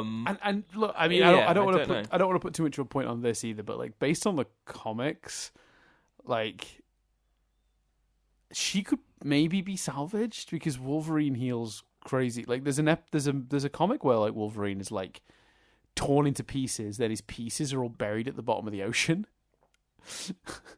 And like he still manages eventually to regenerate over time, like it's a thing. But like I've read some comics where they've done some brutal things to Wolverine. He's recovered from it. One of my favorites there's a panel in like Ultimate X-Men where he's so damaged that it's so gory, but they put it upside down, so you feel the need to flip the comic book the other way around to see it. And then there's a little box in the corner where the writer or the artist has added, I knew you'd turn this around. Yeah, that's good. That's very good. But I agree with you on the whole though, because her death is effective, but it does sort of undercut what's cool about a Wolverine fighting a Wolverine. Is like, how does anyone win this fight if they're both basically indestructible? And look, he wouldn't have access to liquid adamantium every day, so that's very specific to that, and it is a good solution. And I suppose if the character was really popular, you could bring her back in future. Yeah, do you know what I mean? And wasn't there? There's a plot somewhere about an adamantium bullet being the only thing that could kill a Wolverine. The Wolverine. Oh. Isn't there a plot like that in a later movie? There might be Logan, maybe. Maybe I've not seen. Have I seen the Wolverine? I don't think I have. I might have. I can't remember. I definitely haven't seen Origins. I wouldn't worry about Origins. Yeah. Logan's great. No, I think it's funny. Logan's brilliant. I think the 3 Wolverine movies are like perfect analogy of the 3 like qualities of of a movie: like bad, passable, great. Like I think the Wolverine is pretty solid. Like it's an enjoyable enough movie. It's not offensive in any way. It's not great, but it's not bad either. And I think Logan is amazing. And I think the Origins is absolute trash. And I thought that from the minute I saw it. Like literally 10 minutes into that movie, I knew it was a big pile of shit. I think you could use that same thing, but in reverse for First Class, Days of Future Past, and Apocalypse. Apocalypse is awful. Days of Future Past is all right, but kind of similar to this film in my memory. Gets a bit clunky. And First Class is phenomenal. Yeah, I don't love Days of Future Past. If we ever get to reviewing that, I'm going to get a lot of angry emails, I think, because I don't care for Days of Future Past. I think it's deeply overrated. But I think that's I think for most people, what you've just described is the accurate reaction, though. So I accept that I'm on my own on that. No, one. I reckon there are some that would put Days above First Class, and I don't agree with that at all. I think First Class is brilliant. Yeah, Days is a mess. But anyway, yeah. One thing I didn't note from the plane sequence, actually, the moment where Rogue falls out the plane and they use Nightcrawler to poof and grab her. We forgot about that. That's another great moment in the which is plane also sequence. Brilliant. Let's talk about, just before we triv it up, Dan, let's talk about the insanity that is this film's poster. Yeah, okay. He's interesting. Yeah, I've not really looked at the poster. Okay, I've got it up in front of me. Google it. Like, yeah, it's just all the faces. Where's in the X? Yeah. Where's Professor X? How is Sean Ashmore been given that much prominence? Is it because someone watched the movie and was like, Professor X has been Professor X'd, aka taken out of the movie very early in this one, so we'll just focus on the other guys? Yeah, maybe, but even Storm, given like how popular Halle Berry was at the time, Storm gets some, Pyro is in this poster. Exactly. Like, and I don't think Storm has as much to do. Magneto would make more sense in that spot, or Stryker would make more sense in that spot. Well, but as we talked Halle about Berry. last week, Halle Berry had won an Oscar between X-Men 1 and X-Men 2, yeah. which is why she's the top of the poster across from Hugh Jackman Wolverine. I was expecting her to be more prominent in the movie though, and I did kind of go, "Oh, is this because she's so popular at the end, where she saves the day by making the room cold?" And making them go, oh, wait a sec. Yeah. I mean, if it's me doing the poster, I'm looking at the poster, I am bumping Pyro, and I'm putting Jean in his place, and I'm putting Mystique in Jean's place, and then in the space I've created next to Bobby, I'm putting Professor X across from Magneto. That's what I'm doing. But that's just me. Do you not think Stryker should be on there as well, though? Stryker? No. Because I don't think it was very... I'd have to go back and look at the trailers for this, but I don't know if it was how clear it was from the marketing that Stryker was the villain before watching Well, let's talk about... We haven't really talked about that was going to be actually. my next point, was to talk about Stryker. Yeah, go on. No, you go. Well, I mean, look, I think he's a good choice. I think having a human villain makes more sense for this second one. We kind of made Magneto the villain of the first one. He's also a mutant. I think finding someone who's human that wants to do something very bad to the mutants is a really smart choice. I think this weird thing where they've amalgamated some different characters to create Stryker is bizarre, because Stryker in the comics, to my memory, is a religious zealot that steals Cerebro to try and kill mutants. And I believe Nightcrawler's faith plays into that, and there's links there, and that's like it's a duality thing. In this, they've made him like military scientist man. Which I think makes sense, that he's able to build a Cerebro, I guess, and have the resources to invade the school to get the pieces he needed for Cerebro. But there's an element of, I don't know, merging these two characters is kind of strange to me, because there's another character that has the son and it has the militaristic thing that they've kind of used and bolted onto Stryker. So it's a pretty unusual choice. Like, I wouldn't have anticipated it, but it mostly functions. Because they've also linked him to Weapon X. He's also the source of Wolverine's woes, because he's this military scientist man. And again, that doesn't quite, to my memory, jibe with the comics. And maybe I'll look it up in a minute and see if I can figure out which characters exactly he's an amalgam of. But they give him this kind of tragic backstory as to why he hates mutants, which he has a mutant son that Professor X failed to help, and then that son drove his wife insane, and she ended up killing herself in quite a brutal way, and that's kind of led to his hatred of mutants. It's good enough. It's clever because it does tie everyone together. He has a personal vendetta and relationship with Professor X, but he's got all this history with Logan, and it makes perfect sense that his answer to that will be to do the Cerebro plan. So even though he is this sort of, from the perspective of someone who's read some of the comics, he's an unusual sort of fusion of different characters.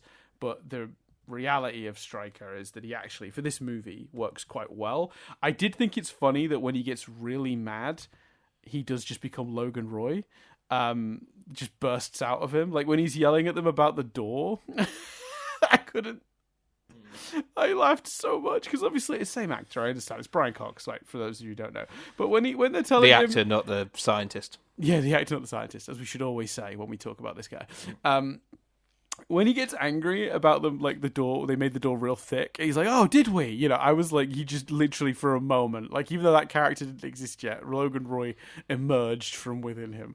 But I think on the whole he works. I think he's a good villain. I think he's the sort of villain where he has his backstory can be exposited pretty quickly. He's got personal connections to everyone, and you understand why he's doing what he's doing. He's probably nowhere near as compelling a villain as a Magneto, but this movie also has a Magneto. So it's okay that he's maybe a little less three-dimensional. And I think he's performed really well, and I think he does help push this story forward. So I mostly like Stryker. I don't know, how do you feel the same? Yeah, my big takeaway was Brian Cox's performance. I thought he was brilliant in the role. I thought it was effective. His stuff with Hugh Jackman in particular. Moments where he's, when they first meet was really effective. At the end, where he's like, "I've got answers for you." Although, kind of to some degree, it's weird that, isn't it, as well? Because also, there's I know, Wolverine wants his full story and maybe wants to know. I think the trouble is the movie always plays it as Wolverine wants to know what happened to him, when actually they should zero in on Wolverine wants to know who he was before it happened to him. Because it's very clear. He got experimented on and they added the metal to his body. Like, that's abundantly clear. Like, he's probably, make it more about, which this movie kind of does at the end, but loosely, when he's like... Does he not want... He wants to know who he was prior to the experimentation, is my assumption. Yeah, and they do talk about... But I think they could focus on that more and make that more explicit, I think. But, my big takeaway on Stryker as a character was just Brian Cox's, his performance is wonderful. So I just did a bit of quick Googling, Chris. I hope you don't mind while you're speaking. The main antagonist, William Stryker, is an amalgam of various X-Men villains, 3 of them by the look of it. Reverend William Stryker, an anti-mutant bigot. Professor Andre Thornton, a malevolent mastermind of the Weapon X program. And Henry Peter Gyrich, a ruthless government official who dedicates his life and resources to destroying the mutant populace. Yeah. So there you go. I think that's what's happened there. These 3 characters thrown together. Yeah, no, I agree with you. I think, Brian Cox is obviously a big part of why this character works, but I think he fits this story perfectly. So I was pretty on board with this. Before we get to Triv, a couple of quick notes that I just haven't covered yet, if you don't mind. I liked the use of a couple of familiar students in the school sequence, a couple of familiar mutants, or at least mutant powers. They don't actually outright name a few of them, but we definitely see Kitty Pryde and obviously Colossus. They don't speak or anything, so you can sort of recast them later if you want and just say it's another kid with the same powers. But there's a couple of powers that you'd go, oh, that's potentially this character or this character. The most notable being Kitty Pryde, in my opinion, who was named in the previous movie, but it is what it is. The Nightcrawler Mystique moment, one of my favorites in the movie. Right, so there's 2 elements to this, right? There's just this what's in this movie element of this, which is when Nightcrawler approaches Mystique, and it's one of my favorite scenes in the whole movie, and he's like, you can shapeshift, right? So why not blend in? Why not look like everyone else? And she replies simply, because we shouldn't have to. Incredible. Chef's kiss. It's annoyingly between 2 scenes I'm less fond of, which is Logan kissing Jean, and then Mystique going into Logan's tent. But it is so good. It's such a great scene. But I think it's interesting as well from the perspective of someone who's a fan of the comics, because in the comics, Nightcrawler is Mystique's child. So I guess there was a pondering at the time of, are they going to pull the trigger on that plot line in the movies? Is that a little nod to that, or is it just a nice moment between those 2 characters that can't blend into the real world? I think it works because it could be both. So yeah, enjoy. Yeah, I think it could be both, and I think it's just a nice scene between the 2 of them. I'm glad they didn't, make the movie even clunkier by exploring that. But yeah, it's good stuff. Yeah, I think yeah, exactly.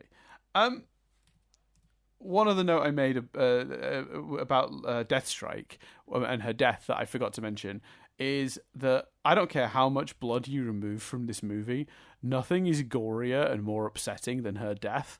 And the fact that was allowed, but they had to cut back on the blood on Logan's claws, is insane to me. Like, the fact that it proves the MPAA, or whatever they're called, is just horseshit, because they should... That scene is really, really visceral. The way the metal just comes out of, her eye sockets, That's okay? That's allowed? Is it? All right.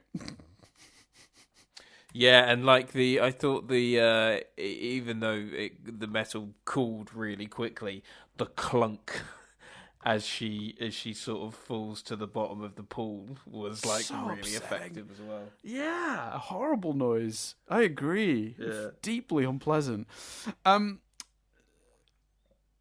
Okay, very quickly as well, and I don't want to make too much of a point on this, but I guess let's just pop to nitpick corner for a second, Chris, if that's okay with you.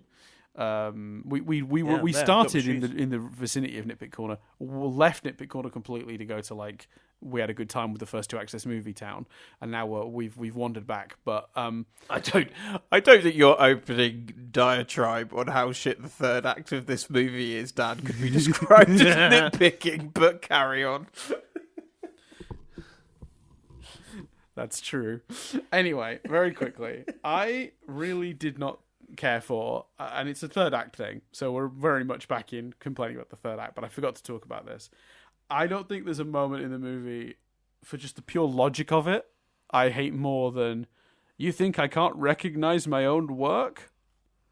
What the fuck are you talking about, script? She's a fucking perfect replica of Wolverine. What do you fucking mean? What did Stryker glance at that he understood it wasn't Wolverine? Yeah, because also, like, the way he carries himself. Like, because, if they made it, that she's not got the attitude of Wolverine. Yep. But that's not his work. That's not what he created. Yeah. So for those who don't remember, at one point, Mystique tries to sneak in, and she sneaks in as Wolverine because they realise that Stryker would allow Wolverine to come in because Stryker's weird and egomaniacal about his work. But like he's like, you don't think I recognise my own work? It's not him. It's not Wolverine. Get her or whatever. And I'm just like, fuck off. It makes no fucking sense. God, that third act is shit. A little compliment about the first act or two of the movie. I like how Stryker's plan becomes clear from context rather than a big speech. No point does Stryker go, and I've been controlling all these mutants because I'm going to kidnap and trick Professor X to run my evil version of Cerebro. We just get pieces of what he's up to from the different investigations that are occurring across the movie, and by the end we understand what's happening. Yes, please. That's how... sorry, just 1 second. James Bond movies? Tap, tap, tap on the microphone. You listening? You listening, James Bond movies? That's how you do it. Study the script. Yeah. Only this one, though, because, if we're talking about villains making the same speech over and over again, it's not the franchise to... So You're not wrong. Pull that too much. You're not wrong. And the last thing I want to mention before we get into true, just very quickly, I say very quickly, this could potentially become a bigger conversation. After the fallout of Jean's death, I think she did make a choice. It was you is a nice line, but I don't think it does enough. Because Jean's death was not baked into this script. No, not at all. So yeah. All right. Should we do the thing, Chris? Let's triv it up. I'm gonna give you some trivia. So, we are gonna have to start with weird, lots of fingers in the pie that is this movie's script and lots of drafts stuff. It's not as involved as last week's, but there's a reasonable amount of that. So I'm sorry for everyone who's tired of hearing about Bryan Singer's insane way of developing scripts. The movie was commissioned, obviously, pretty quickly after the first one.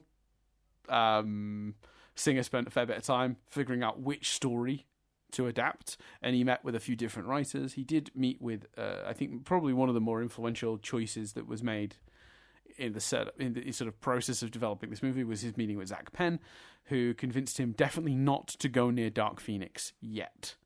Penn said he felt the universe needed to be established more before you go cosmic, which is, I think, correct. Singer agreed with this, and agreed to, he wanted to study the human perspective, the blind rage that feeds into warmongering and terrorism, is the quote I've got here. He sort of cited the need for a human villain, and I agree with that. So a lot of this movie is credited to the graphic novel God Loves, Man Kills, which is a 1982 comics. It's a 1982 comic. As in the movie, it sort of focuses on William Stryker, who is a religious leader rather than a military one, building a replica of Cerebro, kidnapping Professor X so he can use it to kill mutants. And the X-Men are forced to ally themselves with Magneto to stop him. That's what that comic is. It's pretty much, in broad strokes, the content of this movie.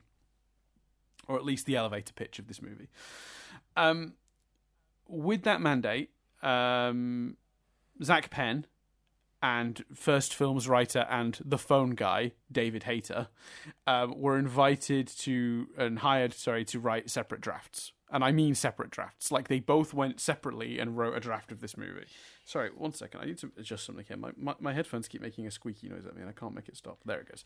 Such a bad way of doing things. Like, and I hate that in any form. Like, Yep. like there, it's like you get designers working on stuff, and you get two designers to do two completely different designs, and like it just, I just think works. It's pitting creativity against creativity is not the way to do things. No, 100% agree. Terrible idea. And you could have two people working on things like, do you know what I mean? You could have two designers exploring different ideas, and they bring but like the exact making it a competition. Yeah, no. Yeah, and then even weirder with this was that once those two scripts were handed in, they then sat them down and made them combine the best elements of each of their scripts into one screenplay, which is just dreadful. Terrible, terrible way to do a script. So that was finished. That version of the script that was the combination of their drafts was 2001. And this seems to be the point where Hayter exited the project, because he does not come up again, which is interesting. At this point, Michael Dougherty and Dan Harris were hired to rewrite that script that was the weird amalgamation script from Penn and Hayter. That was around February 2002. Dougherty was only 28 at the time, and Dan Harris, even younger at 23. Neither of them had a screenwriting credit on a feature film at this stage in their careers. So this is another example of Singer leaning on younger talent that maybe he can sort of control easier, to sort of have his way creatively. He doesn't want an experienced writer that's going to say, hey, no, that doesn't make sense, or that doesn't work. He wants a writer that he can sort of go, this is what I want, do it. Which is exactly why I think he lent in the end on Hayter in the first film. Although I got an extra piece of information about Hayter I did not know until researching this one, and it blew my fucking mind. We'll come back to David Hayter. Is that his full name, David Hayter? Yeah, I think so. Yeah, in a minute. We'll come back to him. So I thought I recognised the name, and it turns out I really recognise the name, and we'll come back to that. So during this time, many changes were made to the script by these two new young writers that were brought on, Michael Dougherty and Dan Harris. There were Sentinels and the Danger Room in the original draft of the script. The Sentinels were going to be used in the school invasion sequence rather than the military guys, and the Danger Room was a sequence earlier in the movie where Logan wants to blow off some steam and goes into the Danger Room. Both sequences cut. I think that's smart. I'd save the Sentinels until you can make them the plot of the movie. Don't have them as Stryker has some access to some robots. You're throwing away a good idea. In the end, unfortunately, the Sentinels weren't used brilliantly when they did finally show up, but hey-ho. Weirdly, though, because they were in that part of the script and we were getting close to production, the Danger Room set was already built. Oh, wow. They just never used the thing. Although they did end up using its design in the sort of a CGI-heavy teaser for this film, so you can sort of see what it was going to look like in the first teaser for this movie. But yeah, wasn't ended up used. Both Angel and Beast were part of the original draft of this, but were dropped. It was felt there were too many characters, and that if they were going to introduce a new character, it would be Nightcrawler over Angel and Beast, because Nightcrawler had more of a outsider-like sort of character beat that they could do that they liked. So I think that's fine. I think, look, X-Men has a huge swath of characters, and introducing a whole heap of them in the second movie all at once not a great idea. Let's just do it slowly. You know there's going to be more sequels. It's a pretty popular franchise. You can just keep using that as an excuse to have interesting new characters introduced every movie, and you can change the team by having actors who don't want to come back can go, and you can replace them. Like if Halle Berry had said no to doing the next movie, all right, cool, we'll bring in Beast. Do you know what I mean? Like you just keep the team fresh. There's no point in just going like, let's put everyone in this one, because then you're gonna have everyone in it and no one's going to get enough lines to be established properly. You know what I mean? Like we'd spent half this movie introducing Angel and Beast, and Nightcrawler wouldn't have had as many scenes. What have we done? You know what I mean? We've hurt the movie. So correct choice. The script also underwent rewrites to give Halle Berry's character Storm more screen time, as she had won an Oscar for Monsters Ball.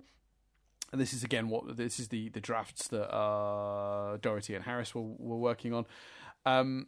Doherty told comicbookmovie.com in 2003, "We turned in hundreds of drafts to Brian. He's so involved in the story and the development of the screenplay that we were giving him a new script with a couple of drafts every week."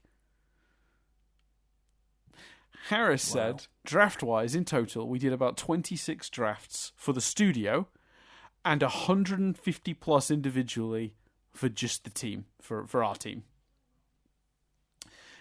Harris added, by the time production rolled around, Mike and I were on set next to Singer every single day for every scene of the movie.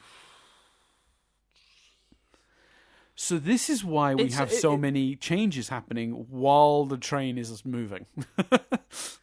But also, once again, and look, I know you really didn't like the third act, and I know I didn't like the third act, but this film is often cited as one of the best in the franchise. Like, we are alone in feeling so strongly about that, right? Yeah. So, and also, given how amazing once again, like the first film, it's mad that it turned out as good as it did. The whole film should be a mess. Act 1 and 2 shouldn't work. Correct. Based on that process for the script. Yep.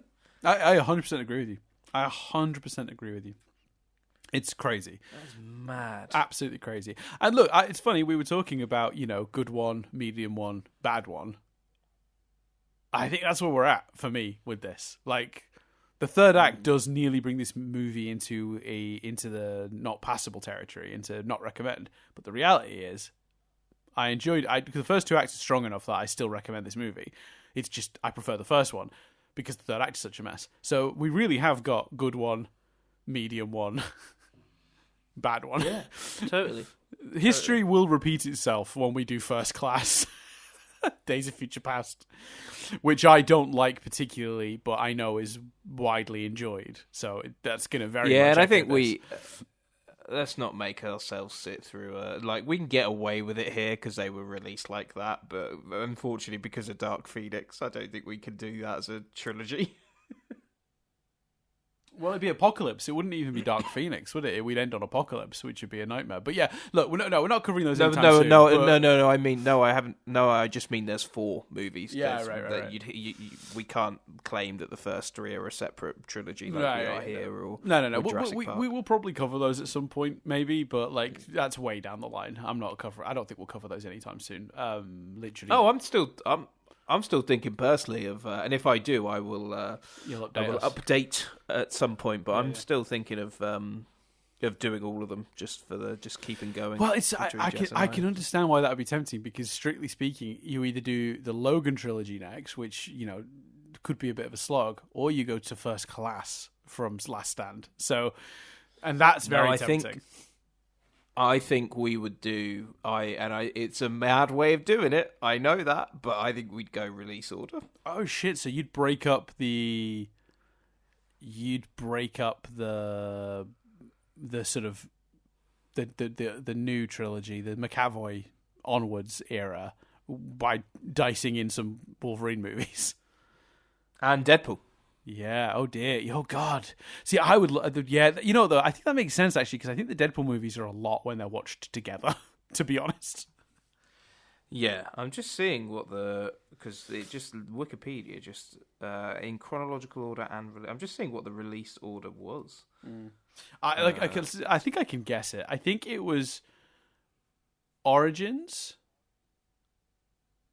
The Wolverine. Yep. No. So was it First Class, then The Wolverine? Yeah. Origins, First Class, The Wolverine. Carry That on. surprises me. And then it's pretty straightforward. It's Deadpool. No. Yeah, no, it's Nope. Deadpool. Nope. Days of Future Past is before Deadpool. Yes, it is, because Apocalypse came out the year after Deadpool, I remember. Yeah, sorry. Or same year as, but just later in the year. They were very close together, you're right. So yeah, then Deadpool, then Apocalypse, then Deadpool 2. Nope. Logan. Oh, fuck, I completely forgot we were doing Logan. Yeah, sorry, then Logan, then Deadpool 2, then Phoenix. Yep. Yeah, that's right. Yeah. Anyway. And then what's last? Oh, Wolverine Deadpool, obviously, yes. No, you've missed one. Oh, we don't count. We're not counting Children in a Ghost School, are we? New Mutants? This list is. Right. And I think I'm going to on the rewatch. Yeah. To be fair, look, I know that movie gets a slating. There's good ideas in that movie. It's just not. I think it got edited into the ground. I think it got edited into dust. I think that there was potentially at least a passable movie in there that got lost in a rough edit. Yeah, Mutant Children in Ghost School. Yeah, it's not even a ghost school, spooky school, whatever, spooky mutant school. Anyway, I definitely don't count that one, but whatever. Apparently, chronologically, the New Mutants is set before Deadpool 2. Yeah, that anyway, sounds right. we've veered away. All right, so there isn't much in terms of alternate casting for this one, but Neil Patrick Harris auditioned for the role of Nightcrawler. He lost out to Alan Cummings, who speaks fluent German, and therefore was Bryan Singer's first choice to play the role. But unfortunately, during initial casting, Alan Cumming was actually originally unavailable to do the project, but because the project's development was delayed multiple times because of the insanity that is Bryan Singer, by the time the movie was ready to shoot, Cummings was free and could then do it. There was a guy called Ethan Embry, who I'm not too familiar with. Let me click his name. That's a clickable link. Oh yeah, I've seen this guy and stuff. So yeah, apparently he was kind of the backup for if they couldn't make that work. Yeah, he's from That Thing You Do in Sweet Home Alabama. Yeah, I recognize this guy's face. He was one of those like American boy cat guys. You know, was the handsome boy in several movies. Anyway, oh, okay. So here we go, Chris. We're at the production now. So we're gonna have to once again cite the brilliant Hollywood Reporter piece from 2020 called Bryan Singer's Traumatic X-Men Set. The movie that created a monster. Yeah, okay. So, they reported that Singer's behavior was also erratic and destructive on the set of this movie. Sources who were present told The Hollywood Reporter that producer Tom DeSanto attempted to halt shooting when he discovered Singer was on set high. Other crew members had taken the same drug, and DeSanto was worried there'd be an accident on set. Everyone from the main cast was present except McKellen and Romaine, because basically this was from towards the end of the movie when all the X-Men are in the jet, or together, you know, running out across the field to the jet, you know, when Magneto and Mystique have already fucked off with Pyro. So that's the scene. That's the stuff they were shooting that day. Singer was defiant and continued shooting despite DeSanto's attempt to shut it down.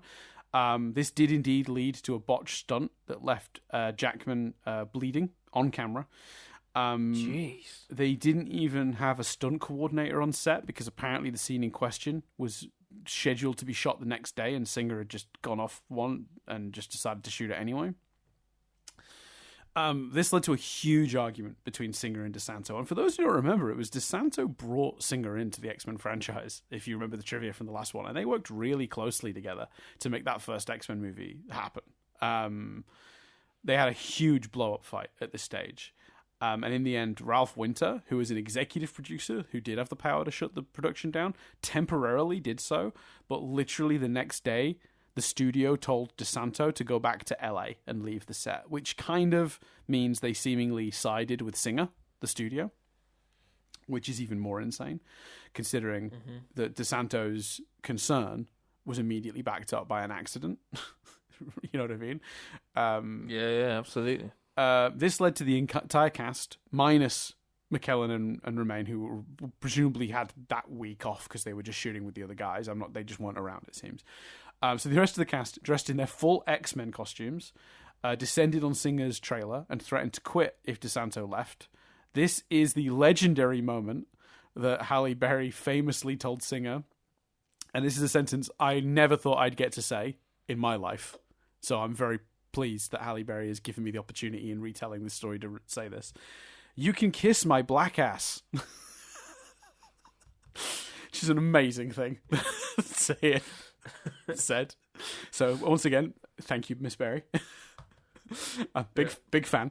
So this is a sentence that was known for years before. And you also that's, I believe, Dan, that's the name of your upcoming memoirs, isn't it? Yeah, my autobiography is going to be called "You Can Kiss My Black Ass," and then in quotes, a thing Halle Berry said. By Daniel Frederick Doolin. Yeah. So this is something that was reported for years, that she'd told Singer that, and there'd been some tension on the set, but the full context was not known. But this is that moment, basically. Now, the funny thing about this is, we're unsure what happened after that, because there's no conclusion to this, because people really don't want to talk about this. DeSanto has declined to comment about this fight. One of Singer's reps has repeatedly said, "Nothing like that ever happened." That's the exact quote. "Nothing like that ever happened," which I just don't believe. I'm sorry. I just do not believe it. There's too much corroborating evidence. The Hollywood Reporter are very good with this sort of stuff. They know exactly who to go to, how to get in touch with these production people. The article in question came out sort of 15, 16 years after the production itself. So obviously people felt more comfortable to talk about something that was that old. The Halle Berry quote we'd known about for years, and it all fits with what we already knew about Singer, you know. And look, Hugh Jackman's an absolute professional, and so is the rest of this cast. They're not going to come out and say, "Yeah, we had a mutiny on set because we were done with Singer." But either way, nothing came of it as far as I can tell. And again, we don't know the full story, as was the case last week. But production continued without DeSanto. He did not, as far as I'm aware, reappear, which is shocking because he was the only one looking out for these actors. So that's a real shame. The studio absolutely biffed it there. They should have just fired Singer, in my opinion. But I think it also implies a culture of this is happening on all movie sets. The fact that they were just like, "Nah, you're wrong for stopping production," tells me that this is just par for the course in Hollywood. Like, this should have been an outrage. And the fact that it wasn't, and it was brushed under the rug, it tells me this was happening all over the show. Just crazy, megalomaniacal directors, just ego and being absolute pieces of shit all the time. Yeah, especially when you've literally got fucking cast members getting injured, bleeding. Yeah. And it's just like, you know. Like, what? Yeah, it's really shocking to read. And like, you know, I found it very frustrating to read about, and I'm very sad that this was not a happy set. But you know, I think more shocking now is to consider Singer coming back for Days of Future Past. Madness. Yeah, and is that one where like, is because Days of Future Past, like, the mad thing about that is, and I'd like to know the timeline and the story there in a way, because I mean, that had people coming back. Like, it's not like all the first class people, they presumably were under some kind of contract. So, you know, correct. Singer's directing, okay, well, that's a thing, we're under contract. But all the people that returned for it, you sort of go, surely you maybe had some bargaining power to be like, nah, I'm not coming back if Singer's doing it. Right, but it was a big marketing thing. It was the original cast, the original director.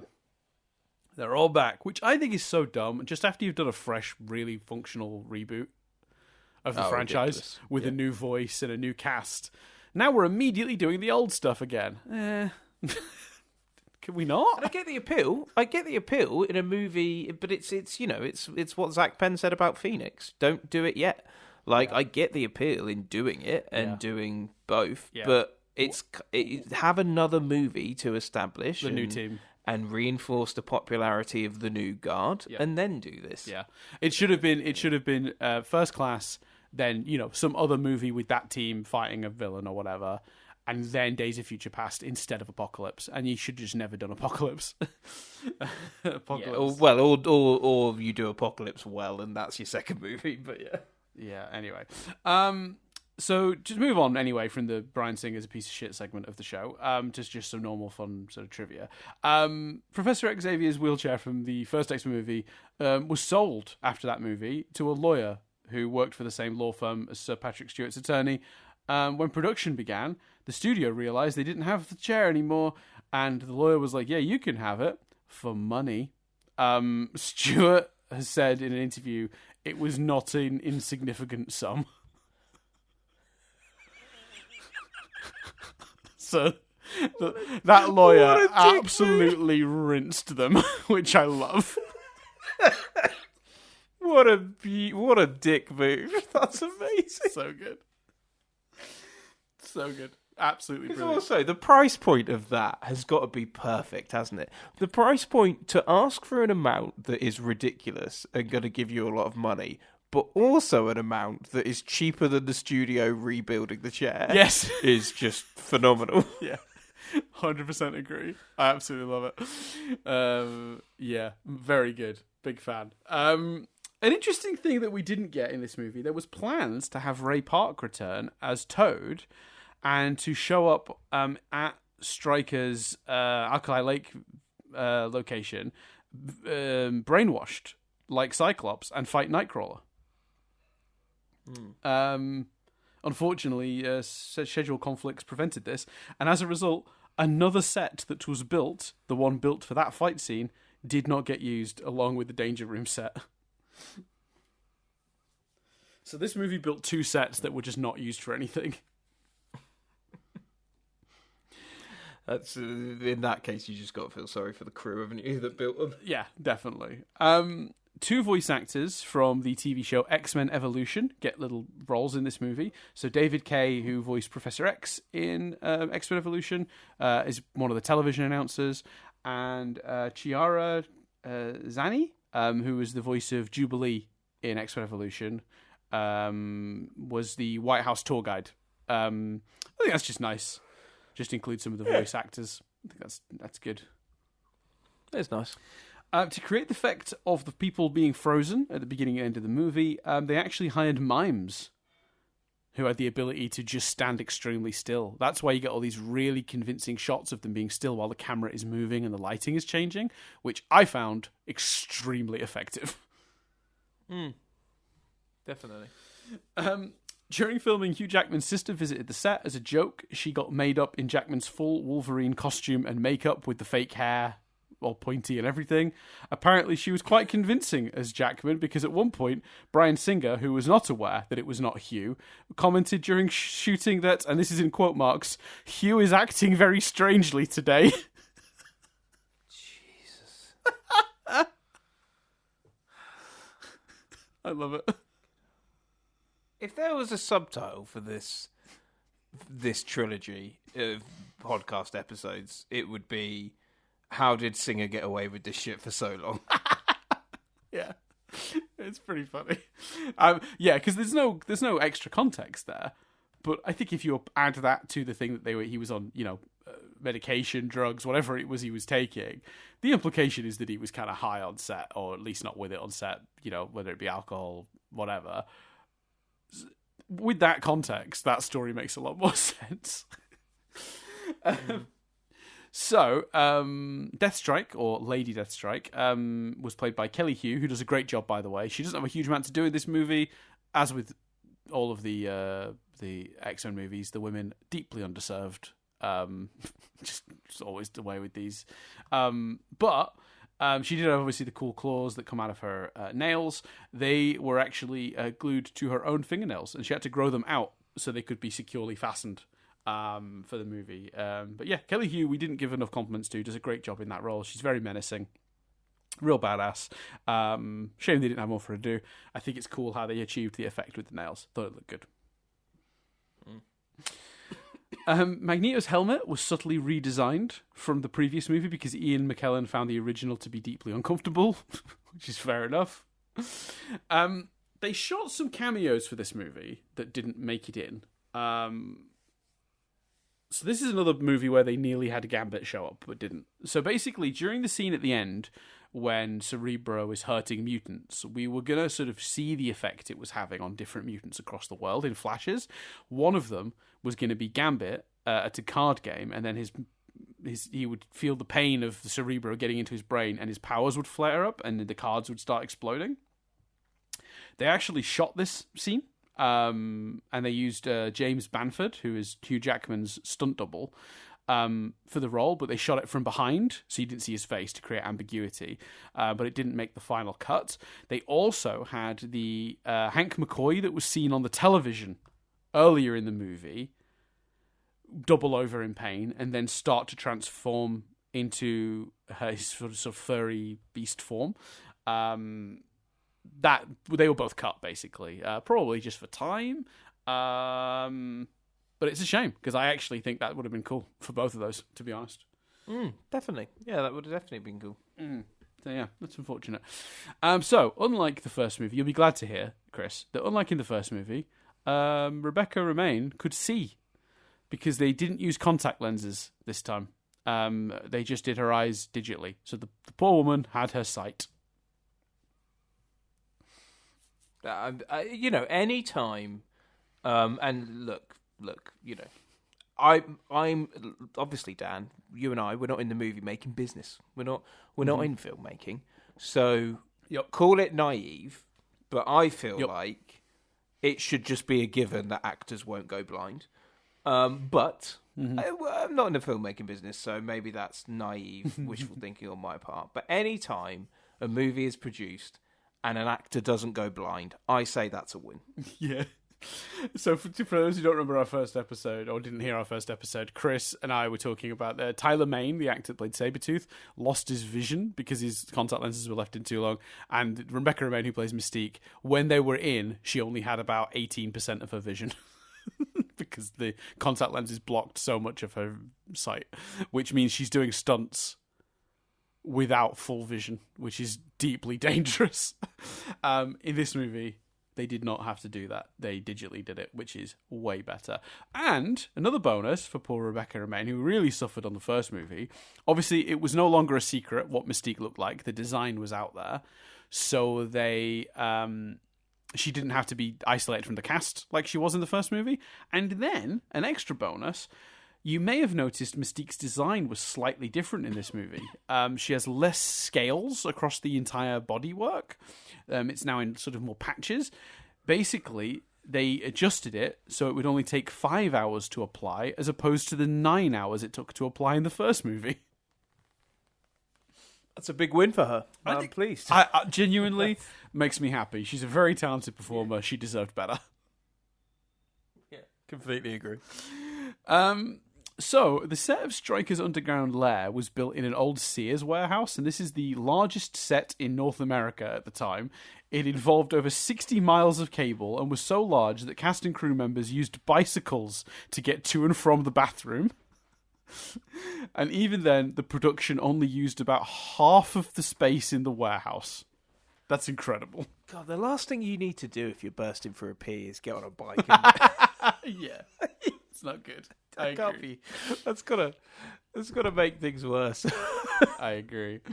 You'll be glad to hear I can see the end of the trivia in the distance, Chris. So we're not too far. That's all good, man. The replica of the we're already like 5 hours under last week's podcast. Yeah, we are. Yeah. So don't worry about it. Yeah, that's true. The replica of the president's desk in the Oval Office was so detailed it took 2 months to build. Oh wow! But yeah, it was apparently reused in different movies and shows afterwards. That set, the Oval Office set, because it was so good. That's good effort. They couldn't afford to make. They didn't have the budget to do new exterior shots of the Xavier Mansion, so they just recycled shots from the first movie, which is fair enough, I guess. Yeah, I'm okay with that. Yeah, genuinely, I didn't notice. That's fine. Yeah, I didn't notice. It's fine, whatever.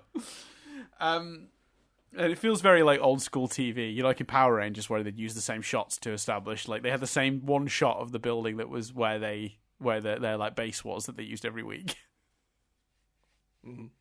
Which randomly, I still maintain, randomly appeared in an episode of Chuck. That does not surprise me. Yeah, because they both shot in California, didn't they? I think so. Yeah. Yeah. On the Tonight Show with Jay Leno, Hugh Jackman told a funny story, Chris, as celebrities tend to do. But sorry, I don't know why I framed it that way. But yeah, he told the story about he was filming the Weapon X flashback scenes. So he was filming a scene where he was running down the corridor in which he was sort of nude but backlit. And it was just for a flickery shot that they use in this movie, but they were filming it. But James Marsden... Well, I don't know if James Marsden arranged this, but basically, when he turned a corner at the end of the shot, while naked, there was several female cast members, plus James Marsden's mother, all waiting, hooting, and waving dollar bills.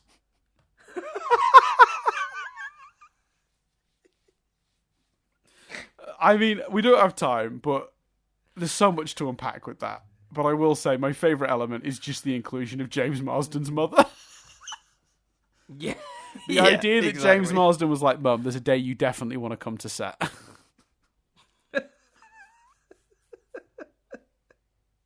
Do you remember the handsome Australian man that we have on the set? He's going to be running around half naked. I assume he was wearing pants or something. I'm assuming this wasn't fully nude. It says nude here, but I'm assuming he wasn't nude. But maybe he was. Maybe he was just wearing flesh-coloured pants. I'm not sure. Madness. Speaking of James Marsden, I still consistently, it's amazing how much eyes matter, isn't it? Because I just forget it's James Marsden so much. Yes. And have to go, yeah, James Marsden. I love him. Yeah, me too. He's great. He's very good. He's very talented. He's great in these movies. He's a good Scott Summers. He's a good choice. I still stand by. Like, the cast, we didn't talk about it this week because it's pretty much the same cast as the previous week.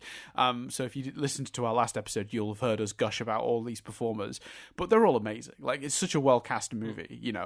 Everything from the, from the sort of old guard of Professor X and Magneto right down to, like, the young kids. All brilliant. They lucked out. Well, they didn't luck out. I mean, casting is a skill. They found the right people for these roles, and they all really delivered. No one in this movie is underperforming. They're all absolutely firing on all cylinders, as always. It's such a lucky cast. I keep saying lucky. It's not luck. I understand that, but it's such a great thing for us as an audience that they were able to bring this particular group of people together because they're all really good. According to Bryan Singer, he conceived the idea of Jean Grey's death midway through production. Yeah, Brian, we can tell. So he privately met with Femke Janssen, apologies, the actress who plays Jean Grey, whose name I can never pronounce properly, I am sorry, and discussed the concept of Jean dying at the end of the movie with the allusion to her return as the Phoenix. She agreed with the idea, and I think, I do agree it's a good idea, but again, the mistake was not baking it into the rest of the script. We've already talked about that. Agreed. An early draft of the script, as we talked about, had Magneto saving Professor X from Dark Cerebro and escaping with the other X-Men, similar to what happened in the graphic novel on which the movie is based. But according to Bryan Singer, this was changed late in production, not only to remain true to Magneto's ruthless character, but also to give the other characters, namely Nightcrawler and Storm, something to do in the climax. We've already talked about this, but strong disagree with that choice. Yeah, definitely. Yeah. Not even close. All right, last couple of little quick ones. Blackbird was redesigned for this movie. It was slightly redesigned and increased in size from 60 feet to 85 feet, which that's pretty massive. Character development heavy scenes of Cyclops and Professor X being brainwashed by Stryker were shot, but 20th Century Fox took them out because of the length of the movie. Apparently Hayter was disappointed in the final movie because he thought James Marsden deserved more screen time. I agree. The brainwash stuff is underdone. Not doing anything dramatic or character-based with Cyclops and Jean Grey having to fight is insane. That happens and it's just brushed off is insane. And it sounds to me like they did shoot more for that didn't make it into the movie. So that's a shame. Yeah, that's mad. Bruce Davison, who plays Senator Kelly, and Brian Cox, who plays William Stryker, were born 27 days apart, but Cox's character indicates Senator Kelly is about 20 years his junior in this movie, which is not accurate. Hollywood just hoping we'll go, both oldish guys. They could be. Well, that's like the madness of that. I saw a meme that was like your yearly reminder that because obviously it's Christmas, we're recording this at Christmas time. Your yearly reminder that the little drumming boy and Keira Knightley in Love Actually were in reality only 5 years apart in age. You're like, oh god, yeah, that movie's gross and weird. We'll cover it one day. Yeah. There are gross and weird. When Mystique goes through Stryker's files on the computer, a few notable names appear that you might have clocked. Notably, I just said the word notable. Notably, Remy LeBeau, which is Gambit's real name. Kevin McTaggart, which is Moira McTaggart's son, a famous character from it, and the name Maximoff. There are two names under Maximoff, but the names themselves aren't shown. But this is obviously Pietro and Wanda Maximoff, the Scarlet Witch and Quicksilver. Little hints to those characters existing in this world. Never really done Good anything with, but no. No, but but that's better than that kind of Easter egg. I don't mind. It's not putting too much of a pin in it, but it's a nice Easter egg for fans. No, but I really like those characters. And one of my first ever, maybe not first ever, one of my favorite X-Men comics when I was younger was there's a really brilliant. I think it's an Ultimate X-Men issue where Magneto is about to literally kill the president on the front lawn of the White House to make a point, and no one can stop Magneto. But Quicksilver turns on his dad and uses his speed to take the helmet off, allowing Charles to get in. And nice. It's just a great use of that character. He betrays his own father, but he does it for the right reasons, and it's like this whole thing. It's really well done. These movies never really get to do that. The closest we get is, because we do have Wanda and Pietro show up in the sort of First Class trilogy, and they do some hints to that stuff. Like Pietro doesn't know his dad, and he has a sister who seems to be making like little blocks float in the air, and that's obviously Scarlet Witch. So they kind of do it, but kind of not. And it's a shame they never committed to pulling the trigger on that across, 8, 9 X-Men movies. Is more my point than it's not so much a criticism at this one. I think they would have been too much to put into this movie, but the fact that they never appear fully with a full incarnation that like has the backstory, or they never really take advantage of it in the way that they maybe could have, is a shame. But that's just me. Well, Dan, if you think we didn't get high quality Quicksilver content eventually, I've got 2 words for you, my friend: Ralph Boner. The thing is, we do get a really good Quicksilver sequence in First Class, if memory serves, or is it? Yeah, it's the kitchen one, right? No, it's which one's the kitchen one? The kitchen one's good. That might be Days of Future Past. The kitchen one's Days, yeah. Yeah. There's the kitchen. There's him saving the mansion. That's Apocalypse. Yeah, you're right. That's Apocalypse. So what's First Class is? Is Quicksilver not? Oh, is Quicksilver's not in it? Quicksilver's introduced in Days. Yeah, he's introduced in Days. So we kind of do it, but kind of don't do it in those. But whatever, it's fine. It's.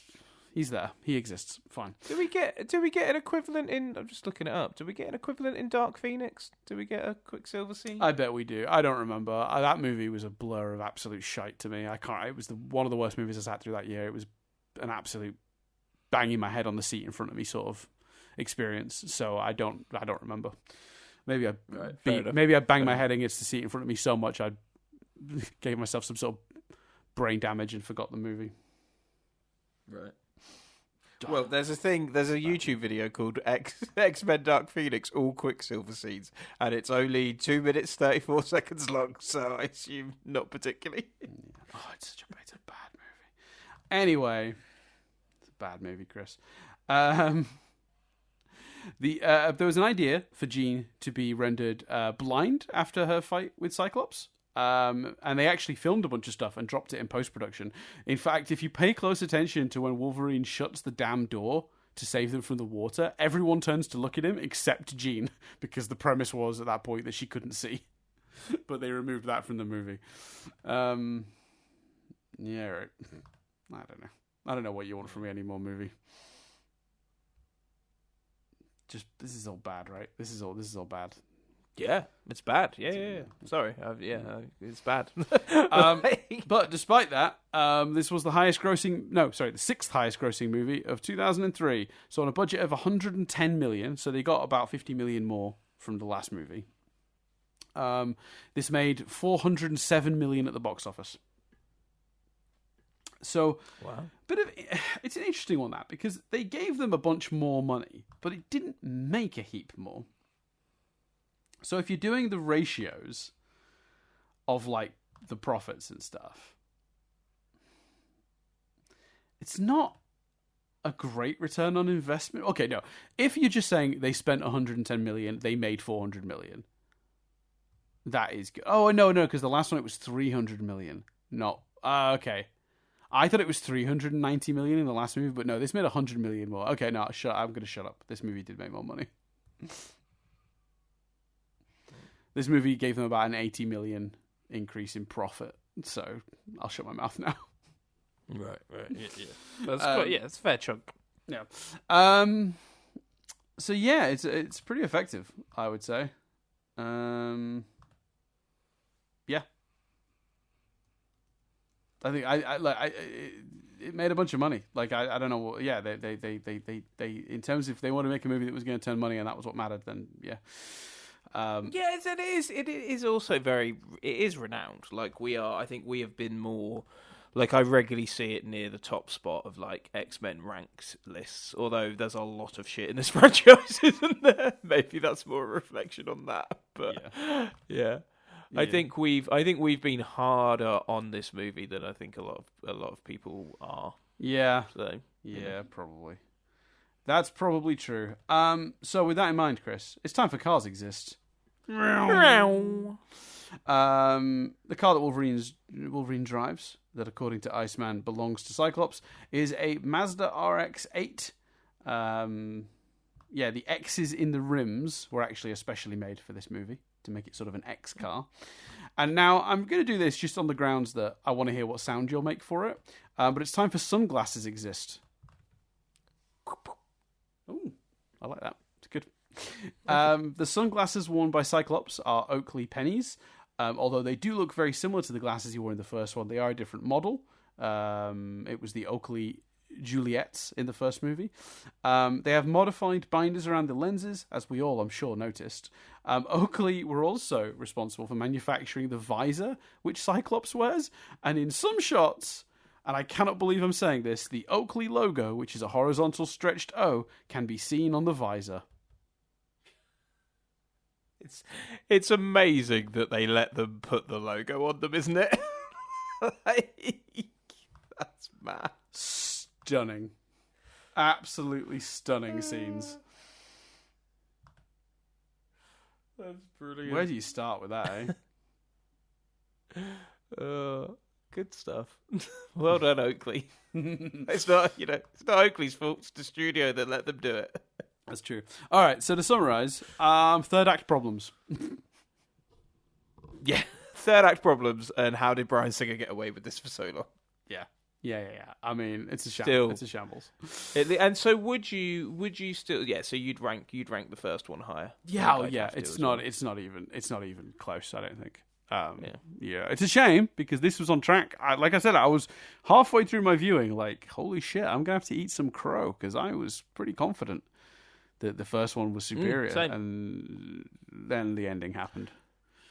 Yeah. So I still enjoyed it more than you, I think. But yeah, But it's very telling that, I at the start of this podcast, to take us back, I said all of my problems are with one section, and you immediately like, the ending.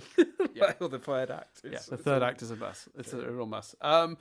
So yeah, good movie marred by some terrible late game choices. I still think people should see it, because I do think the stuff that's good at the beginning is really good. So, I'm not saying don't see it. It's still going to be a recommend. Now, I'm going to ask you the question, because this is just it's the process of where we're going next week, but I think at this point it's clear. So speaking of the ending not working, what are we watching next week, Chris? X-Men 3: The Last Stand. Yeah. Are you looking forward to this? I am. I mean, the trailer. This movie does not look good. No. Even from the trailer. But I've enjoyed our rewatch so far. I've never seen it, so I'm excited to see it. Yeah, it's interesting that. So you'd seen both of these when you were younger, and then just not. Were you just put off by its reputation, The Last Stand? No, I think I was fairly keen. I remember, for some reason, I really remember some cast members promoting it on Jonathan Ross and seeing the trailer on that. That's my biggest and only memory. So, for our American listeners, Jonathan Ross is a that was mean. Sorry, Jonathan Ross is a chat show host in the UK because I don't think American people will know who he is. I think X-Men, just as I talked about in the first episode, X-Men just wasn't that big a deal for me. Like I watched the first two movies and didn't overly enjoy the second one. Like I say, borrowed them off a friend. So I think I just never. Yeah, there weren't some. I think if some friends had been like, "Oh, let's go see it," I would have gone with them. Like, do you know what I mean? I wouldn't have. Actively chosen not to watch it, but I didn't actively choose to watch it either. Yeah. And I don't know if you, I mean, even to the point where I don't know if you remember, but when you were, I was a bit like, when you're like, oh, we're going to go see X-Men, I was a bit like, oh, okay. Like, first, I was really, and that's why First Class I hold in such high esteem, because I had no expectations of particularly being interested or enjoying it, and ended up really enjoying it. Such a good movie, and it was one of my favourite cinema-going experiences watching that with you. Yeah, we had a great time. Didn't we see like a midnight showing? We did. Well? Like, it was late. So if you remember rightly, Chris, we were together because we were doing an interview to promote Writing Space on a live stream. And that was that was scheduled for like 7 or 8 o'clock, and it kept getting pushed back. And I'm like, we got a midnight screening of X-Men, so we were like starting to get a bit anxious that that it was going on too long and that we weren't gonna make the movie. And I was very anxious about that. And then we did the interview. We finished the interview at about, I think it was like 10:30 finally, and then we were like free. It wasn't that our interview went on for ages. It's just that the thing we were being interviewed on lasted for bajillion hours first. And like, so yeah, our interview finally happened, and then we were like, cool, bye, shut the computer, ran to the cinema in Kingston. Well, I'm pretty sure, I suspect if I know myself, Dan, I suspect I'm there going, should we just miss it? Yeah. I remember that conversation happening for sure. Yeah. I imagine you're watching. I imagine we were both watching the clock for two different reasons. Yeah, well, I think if memory serves, I bought the tickets, so I even if the movie was terrible, I just feel like on a I didn't want to sacrifice the spend of. I'd have given you the money though, wouldn't I? If we didn't go, I think I'd have paid for my ticket. But anyway, my point was, I remember being very stressed out about it, and then finally we got there. By the time we got there, we still had time. We had 20 minutes to sit around before we went in. I'm pretty confident that I was just probably overthinking. Oh yeah, it. we were. Yeah, no, we had plenty of time. We were absolutely fine. So yeah, I think just the reality is just X-Men was never a huge thing for me. Yeah. Well, let's we'll see. We will. Yeah, I'm excited to watch it. I'm really excited to watch it. It's one of the things doing this trilogy. It's one of the things I've been most excited about. Mm-hmm. In fact, it's probably the thing I've been most excited about finally watching this movie. Well, I'll tell you two quick things straight up the top. This at the time. This was the most expensive movie ever made. Last Stand. That's mad. That is mad. Mm-hmm. And I look forward to it. Yeah. I said I'd tell you two things, but actually I've looked at the one I've gone, no, I don't think I'll tell you that because it might give story stuff away. But yeah, most expensive movie ever made. Because at the time, it was the King Kong movie, the 2005, the Peter Jackson one, was the most expensive movie ever made. It was like $207 million. And then this just pipped that at 210. It's like it was going to cost 205, and someone went, oh, we're $5 million away from that record. Give an extra $5 million. Anyway, we will chat about it next week. So yeah, keep tuning in. If you're over on Patreon, if you head over to our Patreon, patreon.com/nothingbutstatic, you can get X-Men: The Last Stand as a discussion a week early. If you're over on like Spotify or iTunes or any of those platforms, you can support us by just liking and subscribing, on ticking and reviewing and commenting on any of the episodes. If you have thoughts, you can go over to Spotify and add your comments. I'm going to try and remember to regularly check that those need to be approved. YouTube, we post these as podcasts on YouTube. You can go over there and subscribe and like them, and that sort of helps the algorithm make them more likely to share with other people. Same with iTunes if you review us on there, or any platform really. Thoughts can go in email also if you feel the need to send us a some lengthier thoughts that don't fit into like a YouTube comment. That's mail@nothingbutstatic.co.uk. And of course, when you join the Patreon, not only do you get episodes of this podcast a week early, you would also get access to our Discord, where you can also send messages, put messages on there that we would respond to and chat with other like-minded folk. I think that's it. I think that's all of it. So I'm just gonna hand straight over to Chris. Put us out of our misery, Chris. Make this thing end. My name's Chris Billingham. My name's Stan Toolan. And this review has been rewound.